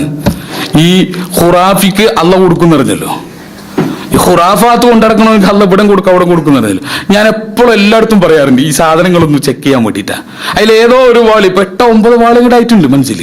ഭയങ്കര കച്ചവടം. പിന്നെ ഈ ബുക്ക് സ്റ്റോളിലൊക്കെ പോയി കഴിഞ്ഞാല് ഇല്ല, അവിടെ ചെന്ന് കഴിഞ്ഞാൽ മനസ്സിലുണ്ടോ ചോദിച്ചാൽ ഇല്ല, അടുത്ത ആഴ്ച വായോ നോക്കാം എന്നൊക്കെ പറഞ്ഞിട്ടാ. അത്ര രസമില്ല, ഡിമാൻഡാ ഈ സാധനത്തിന്. ആ കാക്ക ഒരു കാര്യമില്ല, അയാൾ വെറുതെ കുത്തിയിരുന്നുണ്ടാക്കാണ്. അയാൾക്ക് ഒരു റിപ്പോർട്ടോ ഒന്നാപലം പോലല്ലോ. ഇയാൾക്ക് തോന്നിയാൽ അങ്ങോട്ട് കൊടുക്കുക. ഇയാൾക്ക് ഇഷ്ടമുള്ള ആയത്തിന് ഇന്നതിന് പരിഹാരം, ഇയാൾക്ക് ഇഷ്ടമുള്ള പ്രാർത്ഥന ഇന്നതിന് പരിഹാരം. ഇതാണ്. അപ്പൊ അതിലൊരു പരിഹാര മാർഗം എന്താ പറയുക, ഒരു പെണ്ണ് എഴുതി ചോദിച്ചിരിക്കുക, പിന്നെ എൻ്റെ ഭർത്താവ് എപ്പോഴും എന്നിട്ട് ദേഷ്യപ്പെടുന്നു, തല്ലുന്നു, മർദ്ദിക്കുന്നു, ഒന്ന് പറഞ്ഞ് 2 പിന്നെ ചൂടാവുന്നു. ഞാൻ എന്ത് നല്ല ചെയ്തു കൊടുത്താലും അയാൾ ഇങ്ങനെ മെക്കിട്ട് കയറാണ്. അയാളുടെ സ്നേഹം എനിക്ക് കിട്ടണം, എന്താ മാർഗം? അപ്പൊ നല്ലൊരു മാർഗം മനസ്സിൽ. എന്താ മാർഗം അറിയോ? അയാൾ വീട്ടിൽ നിന്ന് പുറത്തു പോയാൽ വാതിൽ കുറ്റിയിടുക, എന്നിട്ട് എന്ത് ചെയ്യാ, 1000 ആയത്തിൽ കുറിച്ച് അവിടെ നിന്നിട്ട് ചെല്ല. 1000 ആയത്തിൽ കുറിച്ച് അങ്ങനെ ചെല്ലി 1000 ആയി കഴിഞ്ഞാൽ വായ തുറക്കരുത്. കാരണം ആയത്തിൽ കുറിച്ച് ചാടിയാലോ 1000 എണ്ണല്ലേ, മൂക്കിൽ കൂടെ പോകുന്നറിയില്ല. ഏതായാലും വായ തുറക്കാൻ പാടില്ല. കാരണം മൂക്കും വായും തമ്മിൽ കണക്ഷൻ ഉണ്ടല്ലോ. ഈ ബീഡിങ്ങനെ വലിച്ചിട്ട് മൂക്കിൽ കൂടെ വിടും, അങ്ങനെ വായന പോണത് മൂക്കിൽ കൂടെ. അതുപോലെ ആയത്തിൽ കുറിച്ച് ഇങ്ങനെ പൂവോ പുറത്തേക്ക് നമുക്കറിയില്ല. ഏതായാലും ഇങ്ങനെ പിടിച്ചു നിൽക്കാം. പിടിച്ചെന്നാ പോരാ, ഇയാൾ വരുന്ന സമയത്ത് ഇയാൾ വാതിൽ മുട്ടും, തുറക്കരുത്. 2ാം മുട്ടും, തുറക്കരുത്. 3ാമത് മുട്ടും, അപ്പളെ തുറക്കാവും. നിങ്ങളാഴ്ചക്ക് അല്ലെങ്കിൽ തന്നെ ഇവിടെ കണ്ടുകൂടാ അല്ലെ. എന്നിട്ട് വന്ന് വാതിൽമ മുട്ടുമ്പോ ഇവള് അപ്പുറത്ത് നിൽക്ക, തുറക്കൂല. പിന്നെ മുട്ടും, 3ാമത്തെ മുട്ടാവില്ല, ചവിട്ടി പൊളിക്കാവും ചെയ്യാ അല്ലെ. ആ സൈസ് മരിക്കുക. എന്നിട്ട് വാതിൽ തുറന്ന ഉടനെ മുഖത്തേക്ക് ഈ ആയത്തിൽ കുറിച്ച് ഒറ്റ ഊത്തുക. അതിന് മുമ്പേ നഫസ എന്നാണ് നബി പറഞ്ഞിട്ടുള്ളത്. എന്ന് പറഞ്ഞാൽ അല്പം തുപ്പുനീർ തെറിച്ചാൽ നല്ലതാണ്. ഉണ്ടാവും, ഇയാൾ വാലും തുറന്നില്ല അല്ലെ, ഇവള് വാലും തുറന്നില്ല, എറിച്ചിട്ട് തുറന്നിട്ട് ഇവളൊരു തുപ്പും ഒരു ഊത്തും. പിന്നെ അവൾക്ക് സ്നേഹം വാരിക്കോരി അയാൾ കൊടുക്കുമല്ലോ അല്ലെ, അപ്പൊ തന്നെ കിട്ടിയിട്ടുണ്ടാവും വയറിച്ച് സ്നേഹം. നിങ്ങളെ ആലോചിക്ക്, ഈ ഖുറാഫാത്തിനാണ് ഡിമാൻഡ്. 150-250 രൂപക്കാണ് ആ പുസ്തകത്തിന്. ഇത് കൊണ്ടുപോയിരുന്നിട്ട് ഇടി വാങ്ങാണ് പോയിട്ട് വീട്ടിൽ കുത്തിരുന്നിട്ട്. അപ്പൊ ഈ നിലക്ക് സഹോദരങ്ങളെ, ഈ ഒരു മതബോധമില്ലാത്ത അവസ്ഥ ഇത് ഈ മഞ്ചിലി ചിലപ്പോൾ നമ്മളെ മുജാഹിദുകളുടെ വീട്ടിൽ ഉണ്ടാവാൻ സാധ്യതയില്ല. അത്രക്കൊന്നും തുലന്നിരിക്കുക അല്ലെ, അത്രയൊന്നും നമ്മളായിട്ടുണ്ടാവില്ലെന്നിരിക്കുക. ഇതാണ് എന്തൊക്കെയാണ് അയാൾ എഴുതി വെച്ചാണ്. എന്തൊക്കെ തൊണ്ടയിൽ മുള്ളു കുടുങ്ങിയാലുള്ള ആയത്തുകൾ കിട്ടുന്നുണ്ട്. അതിന്റെ ആയത്ത് ഓതിയിട്ട് പഴം പുഴുങ്ങണം. അതിപ്പോ ആർക്കറിയാത്ത സാധാരണ നമ്മളൊക്കെ പഴം പുഴുങ്ങാനല്ലേ പതിവ്. അതിന്റെ ഒപ്പം ഒരു ആയത്തില്ലെങ്കിലും പഴം പുഴുങ്ങാൻ മുള്ളു പോലെ. ഇത് ഓരോ ചികിത്സ. തലവേദനക്ക് എന്താ, ഇന്ന സൂറത്ത് ഓതിയിട്ട് വിക്സ് പുരട്ടുക. ആ വിക്സ് പുരട്ടിയ തലവേദന പോകുന്നതിനെ അറിഞ്ഞൂടെ. ഈ പറഞ്ഞ പോലത്തെ ഈ അഭ്യാസങ്ങള് എന്റെ മൂപ്പർക്ക് തന്നെ അറിയാലോ, ഉണ്ടാക്കിയവനക്കറിയാലോ ഇത് തട്ടിപ്പൊന്നുമില്ല, വാങ്ങണവർക്കെല്ലാം അറിയാത്തുള്ളൂ. അപ്പൊ ഈ നിലക്ക് എന്താണ്, നമ്മളെ മതത്തെ കുറിച്ച് ഒരു ബോധമില്ല സമൂഹത്തിൽ. സ്ത്രീകൾക്ക് പ്രത്യേകിച്ച് ഒരു ബോധമില്ല. അവിടെ നമ്മൾ കൂട്ടിക്കൊണ്ടുവരണ നമ്മളെ ഭാര്യമാരെ കെട്ടിയത് ഏതായാലും സ്ത്രീധനം വാങ്ങാൻ വേണ്ടിക്കൊന്നും ഖുറാഫിന് കിട്ടിയത് അല്ലെ. അന്ന് നമ്മളോട് പറഞ്ഞു പലരും, എന്റെ സ്ഥലത്ത് മുജാഹിദ് കൂട്ടിയിട്ട്, പക്ഷെ എന്താ ചോദിക്കാൻ പറ്റൂല, സാധനം ചോദിക്കാൻ പറ്റൂല. അപ്പൊ നമ്മൾ എന്ത് ചെയ്തു, അപ്പൊ പോയിട്ട് ഖുറാഫിന്റെ വീട്ടിൽ തന്നെ കെട്ടിക്കൊണ്ടുവന്നു. അവിടെ നമ്മൾ കുറെ കിട്ടുമല്ലോ, അവർക്ക് ഈ വക ഒന്നുമില്ലല്ലോ അല്ലെ. അപ്പൊ അങ്ങനെ കൊണ്ടുവന്നാണ് ഈ പ്രശ്നമൊക്കെ ഉണ്ടായത്. ദീനറിയില്ല, ഒന്നറിയില്ല. എന്നാ ദീൻ കൂട്ടാനോ നമ്മളൊന്നും സ്വാധീനിക്കേണ്ട അവള് മനസ്സിൽ. അതിനുള്ളൊരു സ്വഭാവം ഉണ്ടോ? സ്വഭാവമില്ല. പെരുമാറ്റമുണ്ടോ? അതില്ല. അപ്പൊ അങ്ങനെ വരുമ്പോ നമ്മുടെ കുടുംബം സ്വാഭാവികമായിട്ടും ദീനി നകലും. മക്കളെങ്ങനെ നമ്മുടെ ആലോചിച്ചൊക്കെ, വാപ്പമാരാലോചിച്ചൊക്കെ, എന്തുകൊണ്ട് നമ്മുടെ ആൺമക്കൾ നമ്മുടെ മതത്തിൽ നിന്ന് അകന്നു പോകുന്നു, നമ്മുടെ പ്രസ്ഥാനത്തിൽ നിന്ന് അകന്നു പോകുന്നു? അവർ വേറെ ലോകത്ത്. കാരണം എന്താ അറിയോ, എന്റെ വാപ്പാടതല്ലേ ഈ പ്രസ്ഥാനം, അവന്റെ മനസ്സിലതാ. ഉമ്മണി വരും, ഞാനേ ഇപ്പൊ അങ്ങോട്ട് വരും അവൻ വിചാരിക്കുക. കാരണം എന്താ, ഈ തന്തനെ കൊണ്ടുള്ള ഷെറ് തീർന്നിട്ടില്ലേ. സ്നേഹിക്കാൻ നിങ്ങൾ ആലോചിക്കുക. റസൂലുള്ളാഹി സ്വല്ലല്ലാഹു അലൈഹി വസല്ലം എഴുന്നിട്ട് ഒരാൾ പറഞ്ഞു, ഞാൻ റസൂലെ ഇന്നാളെ ഭയങ്കരമായിട്ട് ഇഷ്ടപ്പെടുന്നു, എന്നാ നീ അവനോട് പറയണം. റസൂലുള്ള ഫാത്തിമ ബീവിയുടെ കല്യാണം കഴിഞ്ഞ് പേരക്കുട്ടി, എന്നാലും ഫാത്തിമ ബീവി വീട്ടിലേക്ക് വരുന്നുണ്ട. റസൂലിനെ എന്നിട്ട് യാ ഫാത്തിമ ചെന്ന് നെറുകയിലൊരു ഉമ്മ കൊടുക്കും. നമ്മളെ കുട്ടിക്ക് ഉമ്മ കൊടുത്തന്നെ ഓർമ്മ ഉണ്ടാവില്ല നമ്മള് അല്ലേ. ആ നിലക്ക് വെറും കുറ്റവും കുറവും ചീത്തയും ബഹള ഇതന്നെല്ലാം നമുക്ക് കേട്ടിട്ടുണ്ടാവുള്ളൂ. വാപ്പാന്ന് പറഞ്ഞാരാ, ഒരു പിന്നെ എന്താ പറയാ, ഒരു മൃഗം. അതവന്റെ മനസ്സിൽ പേടിപ്പിക്കുന്ന ഒരു മൃഗം. എന്നിട്ട് വളർത്തിക്കൊണ്ടുവരാ. പിന്നെ ആ വാപ്പാടെ ദീനിലേക്കും ആ വാപ്പാടെ ആദർശത്തിലേക്കും വരാൻ എനിക്ക് തോന്നൂല. തെറിച്ചടക്ക. നിങ്ങളാഴ്ചക്ക് കുട്ടികളൊക്കെ കാര്യം ഇതേം പറഞ്ഞു. ഇപ്പൊ ഞാന് പിന്നെ ഒരു സ്കോഡ് പ്രവർത്തനമായിട്ട് ബന്ധപ്പെട്ട് ഒരു സലഫി പ്രവർത്തകൻ, ഇപ്പൊ നമ്മളെ കൂടെ അല്ല, ഏതായാലും മുമ്പ് വലിയ തക്കവും കാര്യമൊക്കെ ഒരു സലഫി പ്രവർത്തകന്റെ വീട്ടിലേക്ക് ചെന്നു. അപ്പൊ ചെന്നപ്പോ ഞാനുണ്ട്, കുറച്ച് സുഹൃത്തുക്കളുണ്ട്. അപ്പൊ അദ്ദേഹത്തിനോട് കണ്ടു 2 പ്രധാനപ്പെട്ട കാര്യം പറഞ്ഞിട്ട് പോവാനാണ്. അവിടെ ചെന്ന് ബെല്ലടിച്ചപ്പോ മൂപ്പര മകളുണ്ട്. ആ മകള് ബാംഗ്ലൂരാണ് പഠിക്കുന്നത്. ആ മകൾക്ക് നേതൃത്വത്തിൽ മുജാഹിദിന് എന്താണെന്ന് അറിയില്ല, കേനം എന്നൊരു സാധനം എന്താണെന്ന് അറിയില്ല. അങ്ങനെ വളരെ പിന്നെ എന്താ പറയാ, വളരെ രസകരമായി വളർത്തിക്കൊണ്ടുവന്ന മകളാ. ബാംഗ്ലൂർ അറിയാം, പിന്നെ അവളെ കോഴ്സ് അറിയാം, അതിന്റെ അപ്പുറം പോരറിയാം, നിസ്കരിക്കാറിയാന്ന് അല്ലാഹു വരാം. ആ നിലക്ക് വളർത്തിക്കൊണ്ടുവന്നവൾ. വീട്ടിൽ ആരുമില്ല. ഇവള് വന്നിട്ട് പാലർക്കാം. ഇവള് പാലർക്കുന്നത് ഒരു പിന്നെ ട്രൗസറും അല്ല പാൻറ്റും അല്ലാത്തൊരു സാധനം ഇട്ടിട്ടുണ്ട്, ഒരു ബനിയനും. വാലോണ്ട് ഞങ്ങളോട് യെസ്. ഞങ്ങൾ തിരിഞ്ഞു നോക്കിയപ്പോൾ ഇവള് ഈ വസ്ത്രത്തിലാ. അവ എല്ലാരും കൂടി തിരിഞ്ഞു. എങ്ങനെ ഇപ്പൊ നോക്ക, സലഫിന്റെ മോളാ. നിങ്ങൾ ആലോചിച്ച് നോക്കി. എങ്ങനെ ഇപ്പൊ പറയാ, ഇവളോടൊന്ന് കുപ്പായിടാൻ പറയണ്ടേ, എന്നാലേ നമുക്ക് നോക്കാനും സംസാരിക്കാനും പറ്റൂ. അതിനും പറ്റൂല. ആ കൂട്ടത്തിലൊരുത്തുണ്ട്, അവന് ഇത്തിരി പ്രഷറുള്ള. അവൻ പോയിട്ട് ഈ ആദ്യം പോയിട്ട് കുപ്പായിട്ടിടുക എന്നിട്ട് ഞങ്ങൾക്ക് ബാക്കി പറഞ്ഞുതരാം, എന്നാലേ പറയാൻ പറ്റുള്ളൂ എന്ന്. നിങ്ങൾ ആലോചിക്ക്, ഇത് ഈ സ്വഭാവം ഖുറാഫിന്റെ വീട്ടിലത്തല്ല, നമ്മളെ വീട്ടിലത്തെ ആൺകുട്ടികളെ കാര്യം. ഇനി പെൺകുട്ടികളെ വസ്ത്രം പോട്ടെ, ആൺകുട്ടികളെ വസ്ത്രം എന്തൊക്കെ കാണണം. ഇപ്പൊ എറണാകുളത്തൊക്കെ നിന്ന് കഴിഞ്ഞാല് നമ്മളെ കുട്ടികളെ കോലാണ് ഞാൻ പറഞ്ഞത്. ഞാൻ ഒരിക്കൽ ബസ് സ്റ്റോപ്പിൽ നിൽക്കുമ്പോൾ നമ്മളൊരു MSMന്റെ പ്രവർത്തകൻ വരിക, അവരുടെ മുടി കോഴീന്റെ ഇതുണ്ടല്ലോ, നമ്മുടെ മറ്റേ പൂവൻ കോഴിയില്ലേ, ആൺകോഴിക്ക് ഒരു സാധനം ഉണ്ടാവല്ലോ ഇവിടെ, അതുപോലെ ചോന്നിട്ട് ഞാനിങ്ങനെ നോക്കി എന്തൊക്കെയാണ് അതിങ്ങനെ ഉയർന്നു നിൽക്കുക. പോരാ, ഇവന്റെ പാൻസ് അഴിഞ്ഞ് നിക്കർ പുറത്ത്, മറ്റേ ഷഡ്ഡി ഉണ്ടല്ലോ അണ്ടർവെയർ പുറത്ത്, അതിങ്ങനെ ഇത്ര ഒരു പട്ട അണ്ടർവെയറിന്, എന്നിട്ട് അതിന് വലിയൊരു പേരൊക്കെ ഉണ്ടാവും, അതൊക്കെ ഇട്ടിട്ട് ഇവനിങ്ങനെ നിൽക്കുക. MSMമാരനാ. നിങ്ങൾ ആലോചിക്ക്, ഇതെന്തെങ്ങനെ ആയത് നമ്മളാ കേന്നന്മാരുടെ മോനാ, മുജാഹിദിന്റെ മോനാ. കാരണം എന്താ? വളർത്തിയില്ല, നല്ല രൂപത്തിൽ വളർത്തിയില്ല, സ്നേഹിച്ചില്ല, ആദരിച്ചില്ല. സ്വാഭാവികമായിട്ട് എന്താവും? ഇതുണ്ടാവുമ്പോ സ്വാഭാവികമായിട്ട് മക്കളും കുടുംബവും നമ്മുടെ ഇതിന് അകന്നു പോയിക്കൊണ്ടിരിക്കും. അത് സ്വാഭാവികമാണ് സഹോദരങ്ങൾ, അത് ശ്രദ്ധിച്ചേ പറ്റൂ. വെറും സ്ട്രിക്റ്റ് ആയിട്ടൊരു കുടുംബത്തെ നന്നാക്കിയെടുക്കാൻ പറ്റും നമ്മൾ വിചാരിക്കണ്ട. സ്നേഹം കൊടുത്തിട്ടല്ലാതെ ഒരു മനുഷ്യനെ സ്വാധീനിക്കാൻ പറ്റില്ല. റസൂലുള്ളാഹി സ്വല്ലല്ലാഹി അലൈഹി വസല്ലമയുടെ ജീവിതം മുഴുവൻ അതാണ്, സ്നേഹം കൊടുത്തു. സ്ട്രിക്റ്റ് ആവേണ്ട സ്ഥലത്ത് റസൂലുള്ളാഹി സ്ട്രിക്റ്റ് ആയി. കൃത്യമായി നിലപാട് സ്വീകരിക്കേണ്ട സമയത്ത് റസൂലുള്ളാഹി നിലപാട് സ്വീകരിച്ചു. എന്തുകൊണ്ട്? അത് തൻ്റെ കുടുംബത്തെ കൃത്യമായി എവിടെയാണ് നിലപാട് സ്വീകരിക്കേണ്ടത്, എവിടെയാണ് വിട്ടുകൊടുക്കേണ്ടത് റസൂലുള്ളാഹിക്ക് അറിയാം. ഈ ബോധം നമുക്ക് ഉണ്ടാവാം. നമ്മൾ സ്നേഹിക്കുക, സ്നേഹം അറിയിക്കുക. ഹൈക്കോടതി വിധി ഉണ്ടായിരുന്ന എന്ത്? സ്നേഹമുള്ളത് അറിയിക്കണം, അല്ലെങ്കിൽ സ്നേഹിച്ചോ അറിയിക്കാണ്ട് സ്നേഹം ഉണ്ടെന്ന് പിന്നെ കുറ്റക്കാരൻ തന്നെയാണ് ഹൈക്കോടതി വിധി. റസൂലുള്ളാഹി അതേ തന്നെ പറഞ്ഞു ഇല്ലേ, സ്നേഹം ഉണ്ടെങ്കിൽ അറിയിക്കണം. ഇവിടെ ഹൈക്കോടതി വിധി വരട്ടെ വന്നു. കാരണം എന്താ? എനിക്ക് ഭയങ്കര സ്നേഹമാണ് എന്റെ മനസ്സിലേ. മറ്റുള്ളവർക്ക് തോന്നേണ്ട ഈ സാധനം ഉണ്ടെന്ന് തോന്നണൊക്കെ കൊടുക്കണം. അപ്പൊ അങ്ങനെ കൊടുത്തിട്ട് നമ്മൾ കൊണ്ടുവരണം ദീനിലേക്ക്. അത് കൊണ്ടുവരുമ്പോൾ നിലപാട് നമ്മൾ സ്വീകരിക്കണം, സ്ട്രിക്റ്റ് ആയിട്ട് പിടിക്കേണ്ടടുത്ത് പിടിക്കണം. ആ ഒരു രീതി നമുക്ക് ഉണ്ടാവണം. ഇത് രണ്ടും നമ്മൾ ശ്രദ്ധിക്കണം. ഇത് രണ്ടും ശ്രദ്ധിക്കുക. അതോടൊപ്പം തന്നെ നിരന്തരമായ പ്രാർത്ഥന നമ്മുടെ കാര്യത്തിൽ ഉണ്ടാവാം. കുടുംബത്തിന്റെ കാര്യത്തിൽ, മക്കളുടെ കാര്യത്തിൽ, നിങ്ങൾ ആലോചിക്കുക മാതാപിതാക്കളുടെ കാര്യത്തിൽ നമ്മളെ ബാപ്പാക്കും മക്കും വേണ്ടി പ്രാർത്ഥിക്കാതെ നമ്മുടെ മക്കൾക്ക് വേണ്ടി നമ്മൾ പ്രാർത്ഥിക്കരുത്. നമ്മളെ വാപ്പാക്കും മകൻ വേണ്ടി പ്രാർത്ഥിക്കാണ്ട് നമ്മളെ മക്കൾക്ക് വേണ്ടി നമ്മൾ പ്രാർത്ഥിക്കരുത്.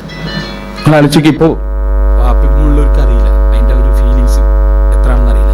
അവരൊന്നും മരിച്ചു പോട്ടെ, അപ്പോഴറിയാം അതിന്റെ ദുഃഖം. ഞാൻ ഒരിക്കൽ പിന്നെ ഒരു ഖുതുബയിൽ ഈ മാതാപിതാക്കളോട് കാണിക്കേണ്ട മര്യാദനെ കുറിച്ച് പറഞ്ഞപ്പോൾ ഒരു കഥ ഇങ്ങനെ പറഞ്ഞിരുന്നു.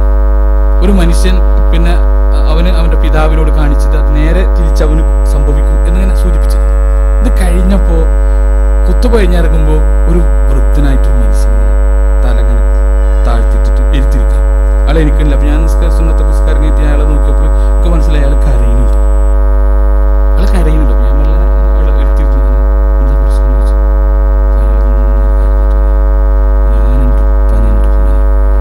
മരിക്കണവർ ഞാൻ തിരിഞ്ഞു നോക്കിയില്ല. അവര് എത്ര തവണ എന്നെ വിളിച്ചു, ഞാൻ അവരെ നോക്കിയില്ല. ഞാൻ എൻ്റെ ഭാര്യ എൻ്റെ മക്കളായിട്ട് ഞാൻ അങ്ങനെ ജീവിച്ചു. അവർ മരിച്ചതിന് ശേഷം അന്ന് പ്രസ്ഥാനമില്ല, ആദർശമില്ല, ഒന്നും എനിക്ക് അറിയില്ലായിരുന്നു. ഇതിലേക്ക് വന്നപ്പോഴേക്കും അവരെൻ്റെ കയ്യിൽ നിന്ന് പോയി. ഒന്ന് പൊരുത്തപ്പൊടിക്കാൻ, ഒന്ന് അവരോട് മാപ്പ് പറയാൻ, എന്നോട് വെറുത്തിട്ട് മരിക്കല്ലേട്ടോ എന്നൊന്ന് പറയാൻ എനിക്ക് പറ്റില്ല. എനിക്ക് ഉറപ്പാണ് എന്നോട് കോപിച്ചിട്ടാണ് അവർ മരിച്ചിട്ടുള്ളത്. ആ മനുഷ്യൻ ഇപ്പോഴാ ഹദീസ് കണ്ടത് ഏതാ? അള്ളാന്റെ കോപം ഉമ്മാടെ വാപ്പാടെ കോപത്തിലാണെന്ന് ആ മനുഷ്യൻ ഇപ്പോഴാണ് മനസ്സിലാക്കിയത്. ഖുറാഫി മദ്രസ പോയ പിന്നെ ഇതൊന്നും പഠിക്കലുണ്ടാവില്ലല്ലോ. അവിടെ പിന്നെ മൗലിദിന്റെ മഹത്വവും അത് ആവശ്യമില്ലാത്തല്ലോ പഠിപ്പിക്കുക അല്ലേ? ഈ വക കാര്യപ്പെട്ടൊന്നും പഠിപ്പിക്കൂല. ആ മനുഷ്യന് വേദനിച്ച് പറയും. ഞാൻ പറഞ്ഞു ഇനി നമ്മൾ പറഞ്ഞിട്ട് കാര്യമില്ല, നിരന്തരങ്ങൾ പ്രാർത്ഥിക്കാം. നമ്മളെ ദുആയിൽ സഹോദരങ്ങളെ, നമ്മുടെ മക്കൾക്ക് വേണ്ടി നമ്മൾ പ്രാർത്ഥിക്കൂല ആത്മാർത്ഥമായിട്ട്. എൻ്റെ മോൻ അതാക്കണം, എൻ്റെ മോൻ ഇതാക്കണം, എൻ്റെ മോൾ ഇതാക്കണം എന്ന് പറയുന്നതോടൊപ്പം എൻ്റെ ഉമ്മാക്കും വാപ്പാക്കും മഗ്ഫിറത്ത് കൊടുക്കണേന്ന്, അല്ലെങ്കിൽ എൻ്റെ ഉമ്മാക്കും വാപ്പാക്കും എന്താണോ ഞാൻ തേടേണ്ടത് അത് തേടിയിട്ട് വേണം നമ്മളെ മക്കൾക്ക് തുടങ്ങാൻ. എങ്കിലും നമ്മളെ ദുആക്ക് അല്ലാഹു സുബ്ഹാനഹു തആല അതിന് ബർക്കത്ത് അല്ലാഹ് ഉണ്ടാക്കും. ആ ദുആയിൽ ആ ദുആ അനുഗ്രഹിക്കപ്പെടണോ, ആ ദുആ സ്വീകരിക്കപ്പെടണോ, മക്കൾക്ക് വേണ്ടി പ്രാർത്ഥിക്കുന്ന വാപ്പാക്കും ഉമ്മക്കും വേണ്ടി പ്രാർത്ഥിക്കാൻ നമുക്ക് സാധിക്കണം. നമ്മളെ ബന്ധം പലപ്പോഴും അവരുമായിട്ടുള്ളത് ആടി ഉലഞ്ഞതാണ്. പ്രത്യേകിച്ച് സഹോദരിമാര് അധികം ഇല്ല, എന്നാലും ഞാൻ പറയാണ്, ശ്രദ്ധിക്കണം. ഭർത്താവിന്റെ വാപ്പയേറ്റും ഉമ്മയേറ്റും ഭർത്താവ് അകന്നതിന്റെ പിന്നിലെ ഉത്തരവാദി ആരെന്ന് തേടിയാൽ ഒരു 90% നമ്മൾ സ്ത്രീകളിലേക്ക് അവരായിരുന്നു. അവർക്ക് അന്യരായിരുന്നു, അല്ലെ? അവർക്ക് അന്യരായിരുന്നു. അതുകൊണ്ട് അവരെന്ത് ചെയ്യുക? അവർക്കൊരു പ്രയാസമില്ല. പക്ഷെ നമുക്ക് അവരെ പിന്നിൽ കൂടിയപ്പോൾ നഷ്ടപ്പെട്ടത് നമ്മളെ ഉമ്മയും നമ്മളെ വാപ്പാണ്. അതുകൊണ്ട് ശ്രദ്ധിക്കണം, അത് തിരിച്ചു വരും. റസൂലുള്ളാഹി പറഞ്ഞല്ലോ, 2 കാര്യങ്ങൾക്ക് ഈ ദുനിയാവിൽ ശിക്ഷയുണ്ട്, പരലോകത്തിൽ ശിക്ഷയുണ്ട്. ഒന്നെന്താ? ഒന്ന് അക്രമിയായ ഭരണാധികാരി, അയാൾക്ക് ഇവിടുന്ന് ശിക്ഷ കിട്ടിയിട്ടേ പരലോകത്തിൽ ശിക്ഷ കിട്ടൂ. രണ്ടാമത്തെ വാപ്പാൻ ഉമ്മാനെ ഉപദ്രവിച്ചവൻ, അവൻ ഇവിടുന്ന് കിട്ടിയിട്ടേ പരലോകത്ത് അവന് ശിക്ഷ ഉണ്ടാകൂ. ഇവിടുന്ന് എങ്ങനെ കിട്ടാ? സ്വന്തം മക്കളീന്ന്. അതുകൊണ്ട് സഹോദരങ്ങളെ, അത് ശ്രദ്ധിക്കുക. അത് ശ്രദ്ധിച്ചാൽ അല്ലാഹു സുബ്ഹാനഹു വ തആല നമ്മളെ ബർക്കത്ത് നമുക്ക് നൽകും. ഇനി കൂടുതൽ ഞാൻ പറയില്ല. അല്ലാഹു സുബ്ഹാനഹു വ തആല അവന്റെ മാർഗത്തിൽ ശരിയായ രൂപത്തിൽ പ്രവർത്തിക്കാനും ശരിയായ വീക്ഷണം ഉൾക്കൊള്ളാനും അല്ലാഹു നമുക്കെല്ലാം തൗഫീഖ് നൽകി അനുഗ്രഹിക്കുമാറാകട്ടെ. നമ്മൾ വന്നുപോയ എല്ലാ തെറ്റുകുറ്റങ്ങളും അല്ലാഹു സുബ്ഹാനഹു വ തആല നമുക്ക് വിട്ടുപുറത്തു മാപ്പാക്കി തരുമാറാകട്ടെ. അവന്റെ ജന്നാത്തുൽ ഫിർദൗസിൽ അല്ലാഹു സുബ്ഹാനഹു വ തആല കുടുംബത്തോടെ പ്രവേശിക്കുന്ന വിശ്വാസികളിൽ നമ്മളേവരെയും ഉൾപ്പെടുത്തി അനുഗ്രഹിക്കുമാറാകട്ടെ. അറിഞ്ഞും അറിയാതെയും രഹസ്യമായും പരസ്യമായും നമ്മിൽ സംഭവിച്ചു പോയ എല്ലാ തിന്മകളും അല്ലാഹു നമുക്ക് വിട്ടുപുറത്തു മാപ്പാക്കി തരുമാറാകട്ടെ. നമ്മുടെ എല്ലാ സ്വാലിഹായ പ്രവർത്തനങ്ങളും നാളെ മരണാനന്തര ജീവിതത്തിൽ നമുക്കേറെ മുതൽക്കൂട്ടാകുന്ന പ്രവർത്തനങ്ങളാക്കി അല്ലാഹു മാറ്റി തീർക്കുമാറാകട്ടെ. റബ്ബന ആതിനാ ഫിദ്ദുനിയ ഹസന വഫിൽ ആഖിറതി ഹസനത വഖിനാ അദാബന്നാർ. റബ്ബന തഖബ്ബൽ മിന്നാ ഇന്നക അൻതസ് സമീഉൽ അലീം വതുബ് അലൈനാ ഇന്നക അൻത തവ്വാബുർ റഹീം. ആമീൻ ബിറഹ്മതിക യാ അർഹമർ റഹീമീൻ. വആഖിറു ദഅവാനാ അൽഹംദുലില്ലാഹി റബ്ബിൽ ആലമീൻ. വസ്സലാത്തു വസ്സലാമു അലാ ഖാതിമിൽ അംബിയാഇ വൽ മുർസലീൻ.